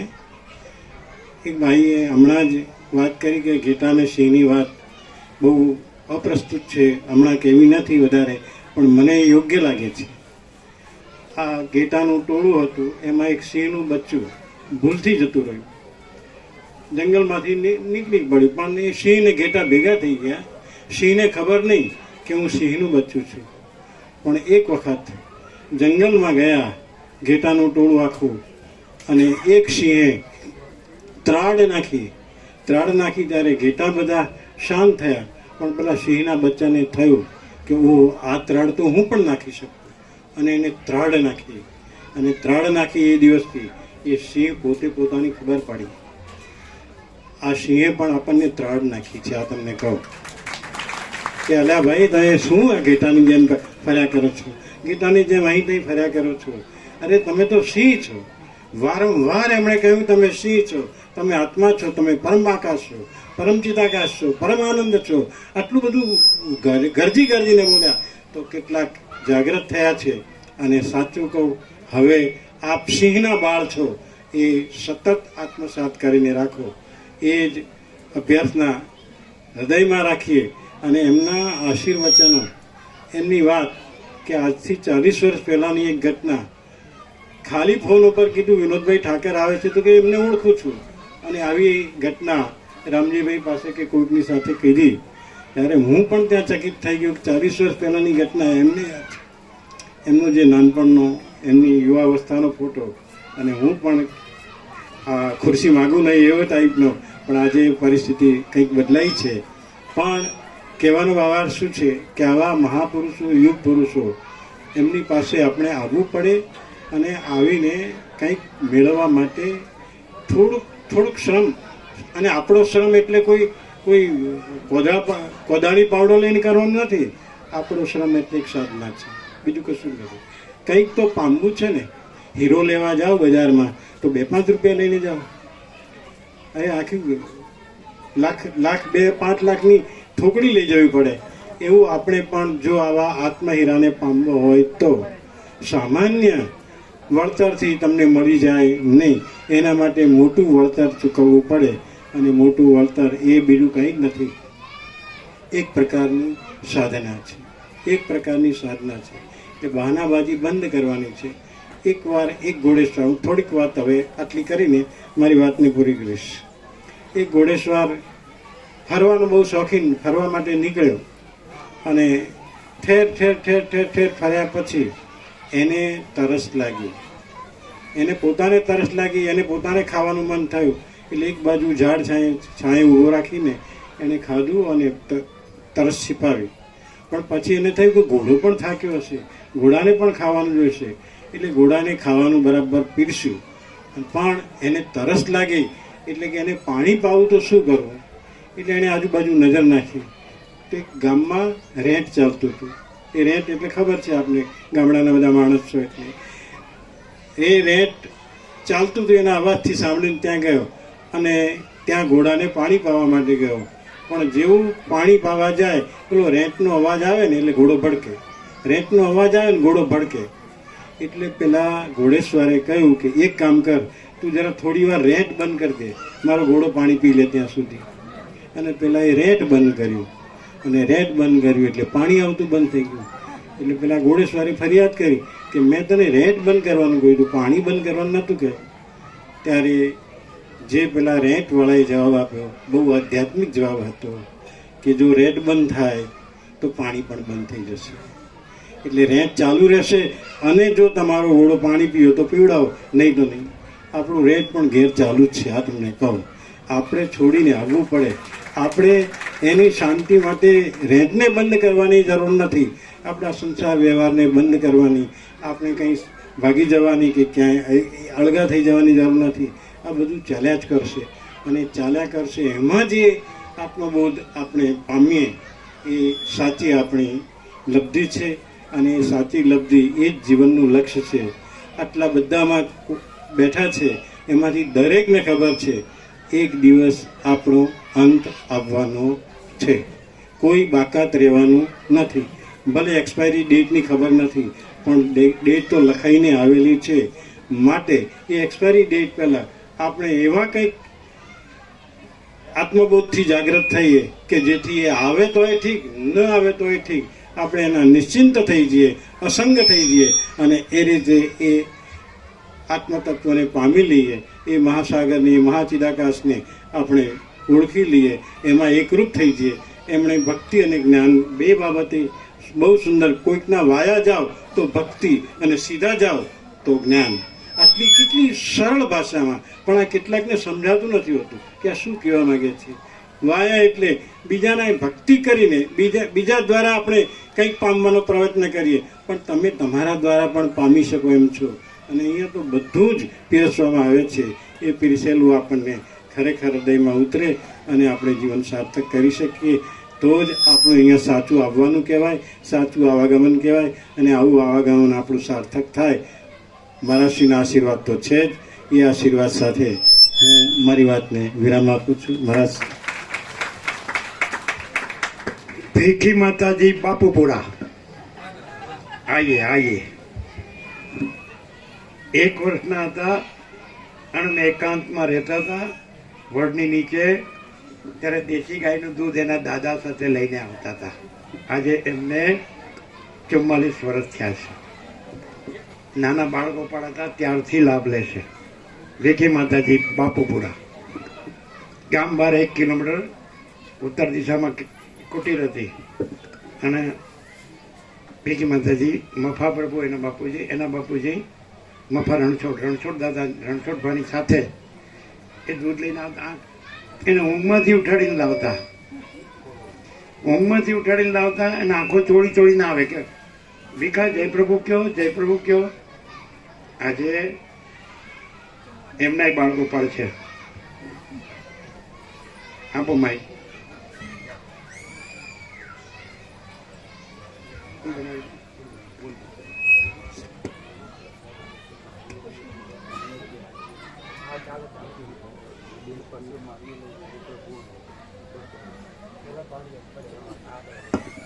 હજી વાર ઉભા થાવ. અરે હવે તમે નાના નથી.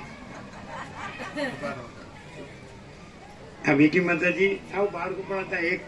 1-1.5 વર્ષના હશે. 1 વર્ષના હતા કેટલા 1 વર્ષ નાના હતા. આંખો પેલા એના રણછોડભાઈ એને ઉઠાડી લાવતા. ચલો સ્વામીજીનું દૂધ, પ્રભુનું દૂધ. એટલે નાની ટોલી દૂધની ગાય, દેશી ગાયના દૂધની રોજ ડેઈલી. એટલે 1980 થી બાપુપુરા લાભ લે છે. એટલે 2025 એને 45 વર્ષ થયા ત્યારથી લાભ લે છે. બાળક હતા ત્યારથી. સાવ સંપૂર્ણ ભગવાન જ છે. બધા પરમાત્મા જ છે પ્રભુ. દરેકની અંદર એ જ તત્વ છે અને તેને તમે જાણો એ જ મહત્વનું છે આ જીવનમાં. તમારી અંદર શ્વાસ તમે લો છો અને શ્વાસ છોડો છો, એની અંદર તમે સતત મંત્રમુગ્ધ થઈ જાઓ. એ જ પરમાત્મા છે, બીજું કાંઈ જ નથી. સર્વને જય પ્રભુ. બરાબર. તમે જે શ્વાસ અંદર લો છો છેક નાભી સુધી જવા દો અને પછી ધીમે ધીમે એને છોડો. એની વચ્ચે જે તત્વ વિદ્યમાન થાય તેની અંદર તમે સજાગ રહો. એ જ પરમાત્મા છે. Short and sweet. તમે શ્વાસ લ્યો. હા, આ તો બાળક હતા 1 વર્ષના. એટલે અત્યારે 44 થયા હશે, 45. ત્યારથી લાભ લે. એમના પિતાજી મફા પ્રભુ ખૂબ લાભ લીધો. મફા રણછોડ પ્રભુ એના ભાઈ ખૂબ લાભ લીધો. એટલે રણછોડભાઈ એમને લઈને આવતા આંગળીએ. ત્યારે આંખો ચોળી ઉઠાડીને ઊંઘમાંથી લાવે ને, અને બરણી એની પાસે દેશી ગાયના દૂધની. અમારા માટે રોજ. અમે વડ નીચે રહેતા, ગામથી 1 કિલોમીટર દૂર. શું કીધું સાંભળ્યું બધાએ? તમે જે ઊંડો શ્વાસ લ્યો છો નાભી સુધી જાય પછી બહાર આવે, વચમાં એ જે શ્વાસ છે એ જ પરમાત્મા છે. હવે ચોખ્ખું એ જેવા બાળક એટલે ભગવાન જેવા છે, એટલે ભગવાન જેવું જ બતાવું સીધું. બરાબર છે. હવે આપણે લઈશું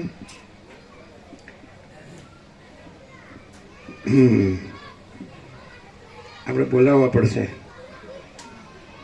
આનંદ પ્રભુ. આનંદ પ્રભુ કયું ગામ કહેવાય? વસ્ત્રાલ. આનંદ પ્રભુ અમદાવાદ વસ્ત્રાલ. એ પણ કોમર્સ ક્લાસ લે છે 12માના, અને આનંદ સ્વરૂપ જ છે. આનંદ પ્રભુ વસ્ત્રાલ કોમર્સના ક્લાસ લે છે અમદાવાદમાં, વસ્ત્રાલ 12મા ધોરણ, અને આનંદ સ્વરૂપ જ છે. એમના બાપુજી જયંતિ પ્રભુ પણ લાભ લે છે, એમના દાદીએ પણ લાભ લીધેલો છે. આનંદ પ્રભુ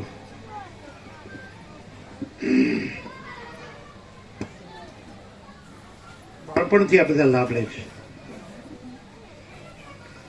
બધા આમ ભણેલા ગણેલા છે, પણ આજે ભણેલો ગણેલો વર્ગ એના કરતાં પણ ભણી ગણીને આમાં લાભ લે એ થોડી વિશેષતા છે. નહીં તો બીજું બધું તો બધા કરે, જોબ કરે, બિઝનેસ કરે, બધું કરે, બધાનું કામ કરે, ઘર સંસાર વ્યવહાર સંભાળે, કમાય ધમાય વાપરે, બધું ફરે, બધા ક્ષેત્રનું બધું જાણે, તો બધું કરતા જ હોય. પણ ભગવાન બધું રહ્યા છે એ પ્રકાશમાં લાભ લે એ વિશેષતા છે. ભગવાન મુખ્ય છે. જેમ આપણા બ્રહ્માંડમાં સૂર્યનારાયણ ભગવાન મુખ્ય છે, એમાં આપણા અનંતમાં ભગવાન મુખ્ય છે. આ આનંદ પ્રભુ જ છે, નામ એવા ગુણ, એને જોઈને તમને આનંદ થશે.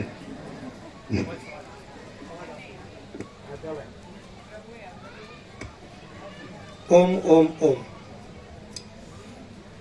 આપણે બધા એવું માનીએ છીએ કે આ પૃથ્વી પર જન્મ્યા પુરુષ છીએ કે સ્ત્રી છીએ, આ શરીરથી કર્મ કરીએ છીએ, જીવીએ છીએ, વ્યવહાર કરીએ છીએ. બધા જ આપણે બધા, મારા સાથે બધા, સ્ત્રી, ધન અને માન એ સિવાયનું શું કરીએ? જરા સહેજ વિચારીએ તો સ્ત્રી, ધન, માન, આના સિવાય કોઈ કરતું હોય તો આપણા સલામ છે, નમસ્કાર છે. પણ એ સિવાયનું કોઈ કરતું હોય તો બોલો.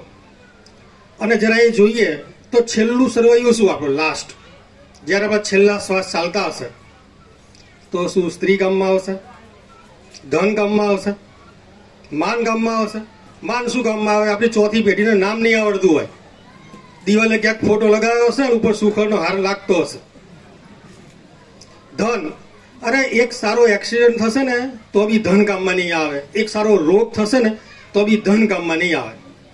તો કેન્સર જેવો રોગ થયો તો બી પૂરું, એક્સિડન્ટ થયો કોમામાં ગયા તો ધન શું કરવાનું? કશું જ નહીં. સ્ત્રી તો તમે જાણો જ છો, એમને એમ જ બધું સારું સારું હોય તો છોડ દેશે, બધું વ્યવસ્થિત હશે ને તો પણ એને મેળ નહીં આવે તે છોડ દેશે. કશું છેલ્લું સર્વૈયું 0-0 છે. 31 માર્ચ હમણાં ગઈ તો આપણે એમાં રચ્યા પચ્યા રહીએ, એમ જ ઊંધા મરી જઈએ અને ક્યાંય બી આવો લાભ ના લઈએ તો એના જેવી મૂર્ખતા તો કેવી? અરે આ વિવેક પ્રભુ, રામજી પ્રભુની જે પ્રેરણા છે ને એ શું કામ કરે છે કદાચ એમને નહીં ખબર હોય. હું એક ઉદાહરણ આપીને કહું. અમારી સાથે એક અમારા ટીચર છે, આસિસ્ટન્ટ ટીચર છે અમારા, એ એકદમ સરળ છે અને ભોળા છે અને હનુમાનજીના એક ભક્ત છે, મંદિરે જાય, સેવા પૂજા કરે, એકદમ સરળ. એક વાર 2 વાર અમને સાથે લાવ્યા અહીંયા, મોસ્ટલી સેવામાં જ રોકાયા હતા અને તત્વબોધનો લાભ કદાચ એક વખત એમને લીધો હશે. તો એકવાર અમે ઓફિસે બેઠા હતા ને એમને પ્રશ્ન પૂછ્યો કે સર એક પ્રશ્ન પૂછું? ફ્રી હતા અત્યારે એકદમ. આ પૂછો ને. તો એમને કહ્યું કે મારો પહેલો પ્રશ્ન એ છે સર કે આ હું કોણ છું એનો જવાબ શું આવે? બીજું કંઈ પૂછવું છે? તો કે હા બીજો એક પ્રશ્ન છે કે અમે આ બધામાં ચૈતન્યના દર્શન કેવી રીતે કરીએ? ખાલી 2 જ વાર અહીંયા આવ્યા છે, 2 જ વાર, એ ક્યાંય ગયા પણ નહીં, તો પણ એમના દિલમાં એવો પ્રશ્ન ઉઠ્યો કે હું કોણ છું નો જવાબ શું આવે? તો અમે તો કહ્યું આ તો જવાબ ખરેખર તો પ્રભુ જ આપી શકે, પણ છતાંય તમે પૂછ્યું છે તો અમે કહીએ. એમનો લાભ અમે લીધો છે, પ્રકાશ લીધો છે, એ પ્રમાણે અમે કહીએ છીએ. હું કોણ છું નો જવાબ આવે અનંત ચૈતન્ય પરમાત્મા. તો કે અમે કેવી રીતે જાણી શકીએ કે અમે ચૈતન્ય છીએ? તો મેં એક્ઝામ્પલ આપેલું કે તમે કોઈ વસ્તુ ખરીદવા જાઓ છો તો એ વસ્તુને બોક્સમાં મૂકે છે, ઉપર મસ્ત રંગબેરંગી રેપર લગાવીને આપે છે તમને. તો તમને બોક્સમાં જે ગિફ્ટ મળે છે તો તમે શું કરો છો? જ્યારે ગિફ્ટ મળે પછી રેપર તરત કાઢી નાખો, બોક્સ કાઢી નાખો અને ગિફ્ટ જે મેન વસ્તુ છે એને રાખો છો. તો તો આ આપણું શરીર છે ને રેપર છે, આપણું મન છે એ બોક્સ છે, અને મૂળ મુખ્ય વસ્તુ છે અનંત ચૈતન્ય પરમાત્મા છે. એટલું એ જ ગિફ્ટમાં નહીં. તમે ચલો શાકભાજી લેવા ગયા તો શાકભાજી તમને કોથળીમાં ભરે, કેરી બેગમાં, અરે પેલા એમ કહીએ જબલું, સાદી ભાષામાં જબલામાં ભરે, અને જબલું તમે કોથળીમાં ભરીને લાવો છો. રસ્તામાં કે ઘરે આવીને કોઈ પૂછે કે તમે શું લાયા, તો તમે એવું કહો જબલું લાયા, કેરી બેગ લાયા, શાકભાજી લાવ્યા. બધામાં મેન વસ્તુ જ ગણવામાં આવે છે. તો અહીંયા કેમ દેહને ગણવામાં આવે છે? બધી જગ્યાએ તમે જો મેન વસ્તુ ગણતા હોય તો અહીંયા કેમ મેન વસ્તુ ચૈતન્ય ગણવામાં નથી આવતી? એમનો પહેલો તો એમને જ્યારે સમજાયું ને કે મૂળ મુખ્ય વસ્તુ ગણાય છે તો એમને તરત સમજાવ્યું ખાસ ખરેખર અત્યાર સુધી ભલે જોયું પણ મૂળ મુખ્ય વસ્તુ ચૈતન્ય તો છે. બીજા સવાલનો જવાબ એમને હતો કે પ્રશ્ન એ હતો એમનો કે બધામાં મારે ચૈતન્ય દર્શન કેવી રીતે કરવા? તો અમે કહ્યું, અમે પ્રભુના પ્રકાશમાં જાણ્યું છે પ્રમાણે અમે કહીએ છીએ કે જ્યાં સુધી પોતે ચૈતન્ય ના રહે ને ત્યાં સુધી ચૈતન્ય બહાર નહીં દેખાય. તમે જ્યાં સુધી આ દેહ શું એમ છોડશો નહીં તો ત્યાં સુધી બધા દેહ જ દેખાશે. પોતે ચૈતન્ય છે એમ જાણવું નથી અને બહાર બધા ચૈતન્ય જોવું છે તો એવું તો કેવી રીતે શક્ય છે? તો એમને સંતોષ થયો. તો જ્યારે હોય ત્યારે કોઈ સેવામાં હોય તો કે અમને કહેજો, એવું એમની સામેથી પ્રેરણા હતી. એટલે કહેવાનો મિનિંગ એ છે કે આપણે બધા આખી જિંદગી આમ મરી જઈએ તો ક્યાંય એમ લાભ લેવાનું મન ના થાય. અને અહીંયા તો કેવી કૃપા છે કે જો 2 વખત અહીંયા આવવાથી, વિવેક પ્રભુ સાંભળો છો ને, રામજી પ્રભુ, એ તમારા એ પરમાત્માની જે પ્રેરણા, જે ભાવ ઉઠ્યો અને જે પ્રભુનો લાભ અહીંયા મળે છે એનાથી કેવા કેવા લોકોને જાગવાનું મન થાય કે જેને ક્યારેય ચૈતન્ય શબ્દ સાંભળ્યો ના હોય એવા લોકોને બી અંદર ભાવ થાય. આ પ્રભુ કૃપા એ કેવલમ છે. તો આપણે બધા બી જ્યારે આ ઉત્સવનો આયોજન એટલે એ ઉદ્દેશથી જ છે કે જે બી ભાવિકો રેગ્યુલર ના આવતા હોય એ બી આવે, લાભ મળે, પ્રભુનો લાભ મળે, તત્વબોધનો લાભ મળે, થોડોક અંદર દિલમાં ભાવ થાય કે આપણે ચૈતન્ય છીએ. અને જ્યાં સુધી આપણે ચૈતન્ય છીએ એ જો ભાવ ના થયો ને તો જન્મોના જન્મો ભટક્યા ક્યાંય નહીં મેળાવે. ચલો ઘણીવાર અમને બી એવું શરૂઆતમાં એવું થયું કે ચૈતન્ય છીએ એમ જો જ્યાં સુધી જાણીએ નહીં ત્યાં સુધી આ વાસના તો કેવી રીતે જાય? અને જ્યાં સુધી વાસના ન જાય ત્યાં સુધી હું ચૈતન્ય છું એમ કેવી રીતે થાય? આવું આમ જે કોન્ટ્રાવર્સી આખી થાય તો બધું અહીંયા સહજ છે. પ્રભુ પાસે અમે તો રેગ્યુલર આવવાથી અમને તો એ કશું રહ્યું જ નહીં, ઓટોમેટિક સહજ થઈ ગયું. અને સવારે અહીંયા આવીએ, સવારે પહેલું જ કામ અહીંયા આવવાનું. અને અમે જ પરમ ચિદાકાશ, પરમ જ્યોતિ, અખંડ જ્યોતિ છીએ ત્યાંથી શરૂઆત થાય. અને એ આખો દિવસ જે તત્વબોધનો લાભ મળ્યો હોય ને, ફ્રી પડીએ ને જ્યારે કંઈ જ કામ ના હોય, બેઠા હોઈએ ને, તો આજે પ્રભુએ શું કીધું હતું એ સ્મરણમાં આવે. અને શરૂઆતથી જ જો આવું થાય તો આખો દિવસ તો તમે સમજી શકો છો કેવો જાય. અને એ બાકી તમે ઘરે હોય ને, તમે ગમે એટલા મંત્ર જાપ કરો, પાઠ કરો, ગમે તે ચાલીસા કરો, કંઈ બી કરો, તમને પ્રભુ સ્મરણમાં નહીં આવે. અને અહીંયા આવવાથી સ્મરણમાંથી જશે નહીં, અહીંયા આવવાથી સ્મરણમાંથી જશે નહીં. અને કેવું પાછું કોઈ નામ રૂપ આકાર રહિત જે અનંત શુદ્ધ ચૈતન્ય આકાશ જેવો જે આખો મહાચૈતન્ય પ્રકાશ છે એનું સ્મરણ. અને એ સ્મરણ આવવાથી લાભ શું થાય? એ લાભ એ થાય કોઈ વ્યક્તિ, કોઈ વસ્તુ, કોઈ પદાર્થ વગર અંદર એમને અંદર શાંતિ, આનંદ અને પ્રસન્નતાની અનુભૂતિ થાય. અને એ અનુભૂતિ એવી હોય કે કોઈની જરૂર નહીં. અને આ આપણને અમને અમારું તો અનુમાન છે કે અમારા કદાચ બહુ જન્મોના પુણ્યના અર્થે અથવા બહુ જન્મના પુણ્યના પરિપાક રૂપે, એના ફળ રૂપે ભગવાનની કૃપાથી અમને તો આ મળ્યું છે. ડોંગરેજી મહારાજમાં બી મેં વાંચ્યું હતું, તત્વાર્થ રામાયણ એમાં સાંભળ્યું હતું કે જ્યારે કોઈ વ્યક્તિના પુણ્યનો ઢગલો થાય ને, ઢગલો, ત્યાર તો સાચા મહાત્માના ખાલી દર્શન થાય, સાચા મહાત્મા મળે. ઢગલો થવાથી ખાલી મળે. અને એ બી જ્યારે વધે ને ત્યાર તો તમને લાભ લેવાનું મન થાય તો લાભ લઈએ. અને એ બી જ્યારે વધે ને ત્યારે એ પ્રમાણે પાડવાનું ને જીવવાનું મન થાય. આવું ડોંગરેજી મહારાજને મેં વાંચ્યું. તમે ચૈતન્ય રહો ને, ખાલી અમે તો આ એક જ વસ્તુ પ્રત્યે બહુ જ પ્રેમ છે કે આપણે બધા અનંત શુદ્ધ ચૈતન્ય છીએ. તમે થાય શું ખબર? એક જસ્ટ નાની એવી વાત કે થાય શું, ચાલો આપણે એવું જાણી લીધું કે આપણે અનંત શુદ્ધ ચૈતન્ય છીએ. તો પછી શું? આ વ્યવહાર આમને આમ રહ્યો હશે, આ બધું જગત પણ આમને આમ હશે. ભગવાન વશિષ્ઠ એવું કહે છે કે આ વ્યવહાર જેમ છે એમ ચાલ્યા કરશે, આ જગત આમને આમ રહ્યું હશે, પણ આ જગત, આ દ્રશ્ય આખું આકાશ જેવું શૂન્યવત થઈ જશે, જે હોવા છતાં પણ નહીં હોય. અને એ જે અંદર પરમ સુખ, પરમ શાંતિ અનુભવાય, કદાચ અમે શબ્દોમાં તો વર્ણન ના કરી શકીએ. અને પછી એ જે જીવન કેવું હોય, ચલો એક એક્ઝામ્પલ સમજીએ આપણે. કોઈ સુપરસ્ટાર અમિતાભ બચ્ચન છે, હે ને, સુપરસ્ટાર અમિતાભ બચ્ચન છે, તો એ કોઈ મૂવીમાં, કોઈ ફિલ્મમાં ભિખારીનો રોલ કરે છે. ભિખારીનો રોલ કરે, ભિખારી જેવા જ કપડાં પહેર્યા છે, એવો જ મેલો ઘેલો લાગે, એવો જ થાકેલો લાગે, એવો જ ભૂખ્યો લાગે, બધું જ એવું હોય. એના શબ્દો બી એવા હોય, ભીખ માંગતો હોય. પણ જરા આપણે એક વાત સમજીએ તો શું એને ભિખારીના દુઃખ લાગુ પડે? કેમ કે અંદરથી જાણે છે કે સુપરસ્ટાર છે.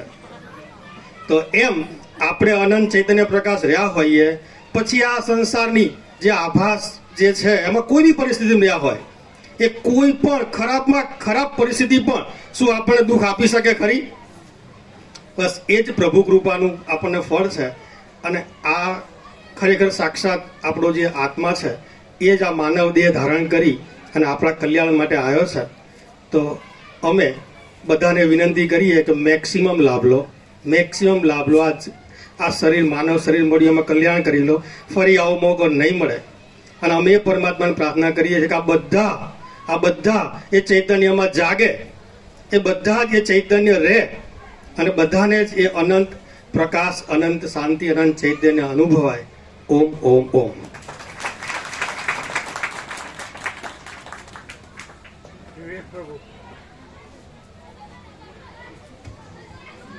આ તો આપણે 2001-2 એટલે 22 વર્ષ પહેલા આવ્યા ત્યારે નાના હતા સાવ.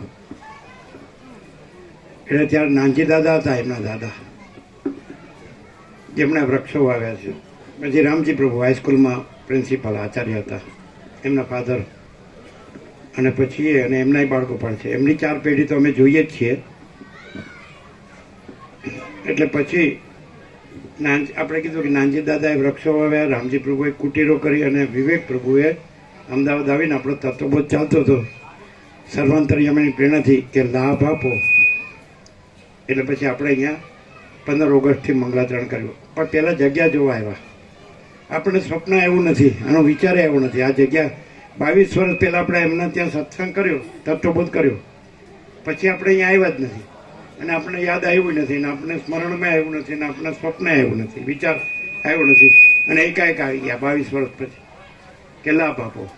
એટલે આ બધી સર્વાંતરમની પ્રેરણા છે એમની અંદર. અને પછી 15 ઓગસ્ટથી આપણે મંગલાચરણ કર્યું 2024. એટલે સપ્ટેમ્બર, ઓક્ટોબર, નવેમ્બર, ડિસેમ્બર અને જાન્યુઆરી, ફેબ્રુઆરી, માર્ચ, આટલા મહિના થયા. અને એપ્રિલ. 22 વર્ષ પહેલા તો બધા નાના હતા. ઓમ જય પ્રભુ.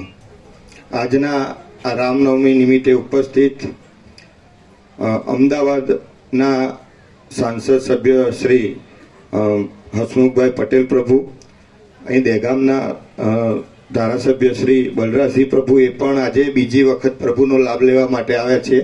અને ભરતસિંહ ઝાલા પ્રભુ, અને ગામડે ગામડેથી જેનો પુણ્યનો ઉદય થયો છે, પુણ્યનો ઉદય હોય તો જ આ લાભ લઈ શકાય એવા દરેક ગામેથી પધારેલ ભાઈ પ્રભુઓ, માળીઓ અને માતાશ્રીઓ, આજે પ્રભુનો જે દિવ્ય સત્સંગ છે એ આપણે ખરેખર આપણું મૂકીને આવીએ તો લાભ થાય.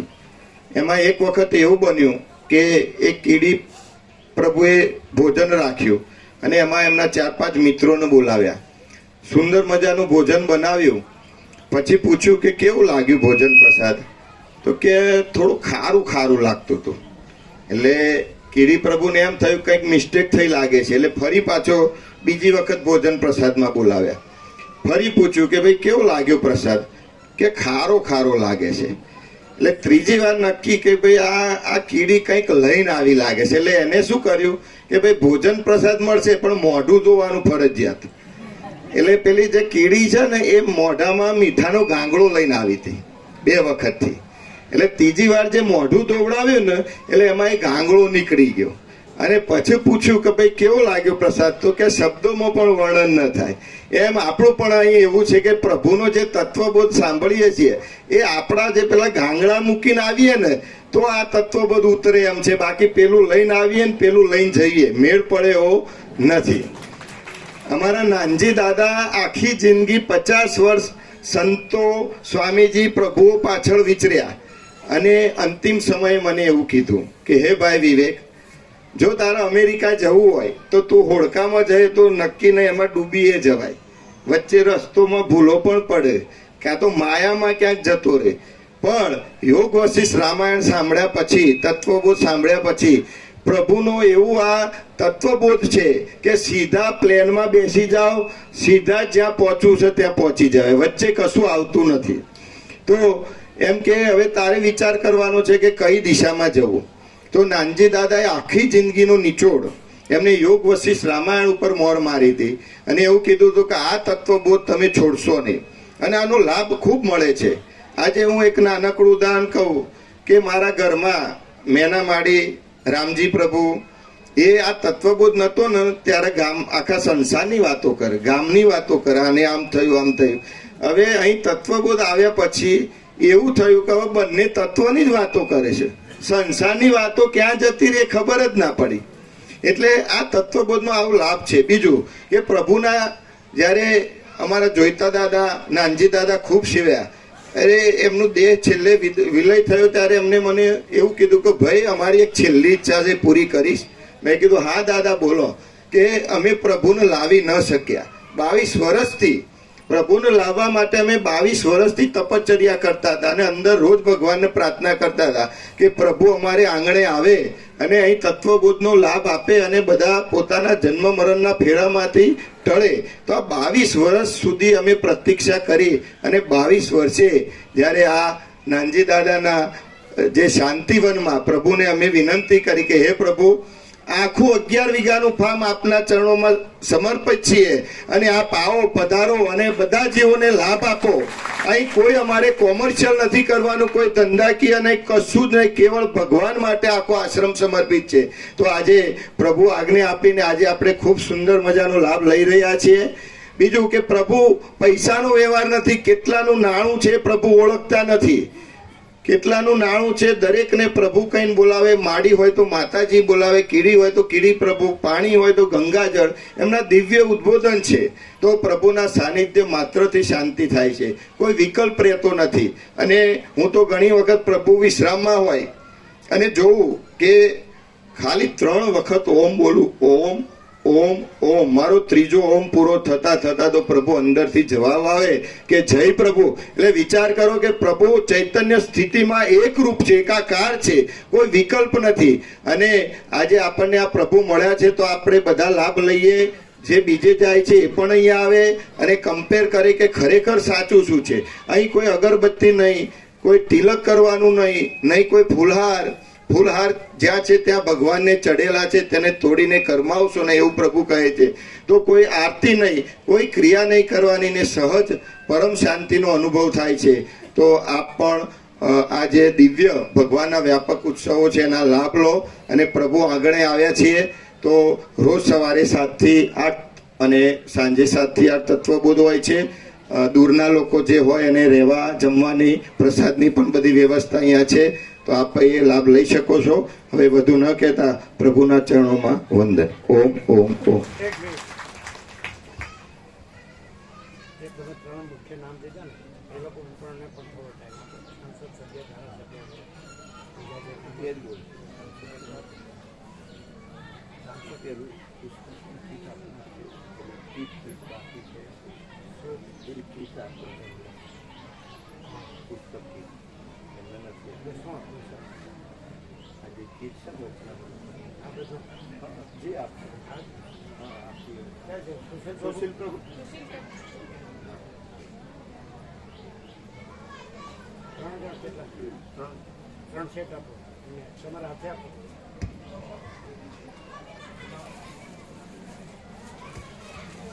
હસમુખભાઈ પ્રભુ, અહીંયા આપને સ્વામીજીના વચનામૃતોની કીટ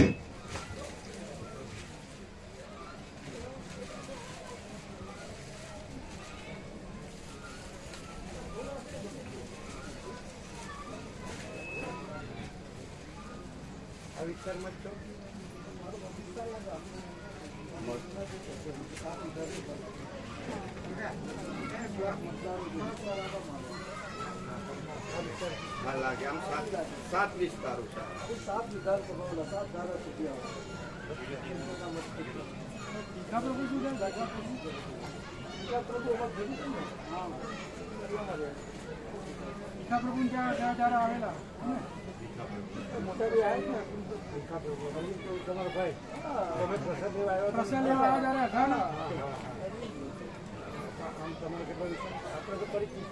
એમના બાબા પર જઈ લાભ લીધો.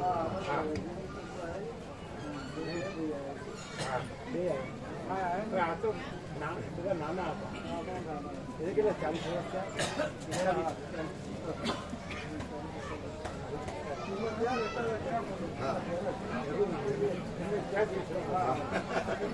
એમની વાડીમાં જ કરતો. ગમે અત્યારે કેટલો વિસ્તાર છે? સારો વિસ્તાર ભેજામાં આવે.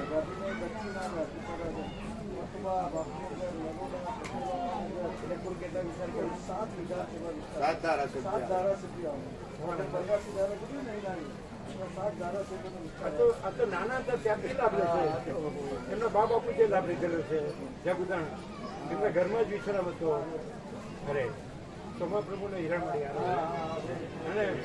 અને પાછળ એમની વાડીમાં જ થતું બધું. આ તો નાના હતા. બધા 5 ભાઈઓ 4 ભાઈઓ બધા નાના. હો આમ કેવું હોય તો તમારો પરિચય કેવી રીતે કેટલા વિસ્તારમાં? 65 છે. 7 વિધાનસભાના 7 વિધાનસભા. પુસ્તકાનું નામ 543 છે. 7 વિધાનસભાઓ.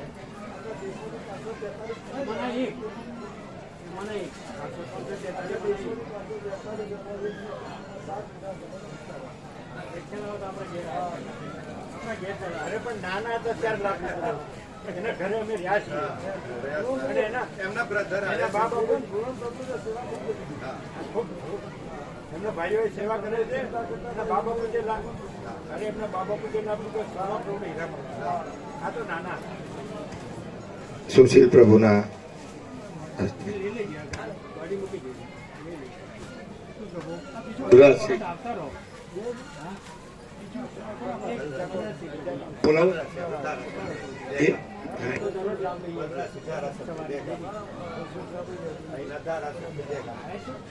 એમના મોટા ભાઈ પણ આવ્યા છે અરવિંદ પ્રભુ. અરે પણ એ નાના હતા.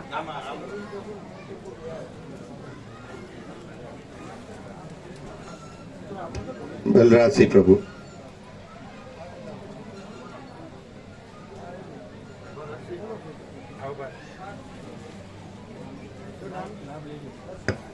હસમુખ પ્રભુ. અરે આ નાના હતા બા બાપુ જે લાભ લીધો એના ઘરમાં મારો વિશ્રામ હતો. એમના ભાઈઓએ સેવા કરેલી. અમારા જેવા ડેલિગેટ છે. દાખલના જ છે. અચ્છા ચાલો.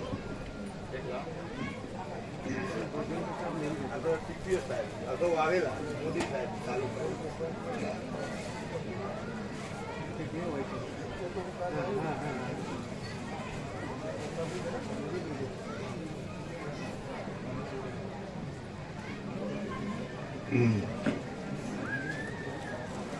આપો બધાને આપ્યા બધાને આપો.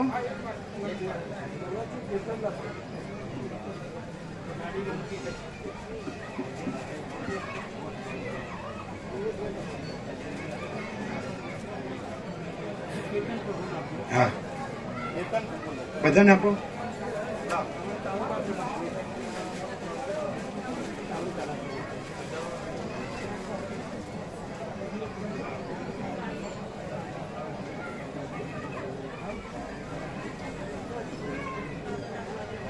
આ તો નાના હતા ત્યારથી લાભો. આ કેતન પ્રભુ સીએમઓ કાર્યાલય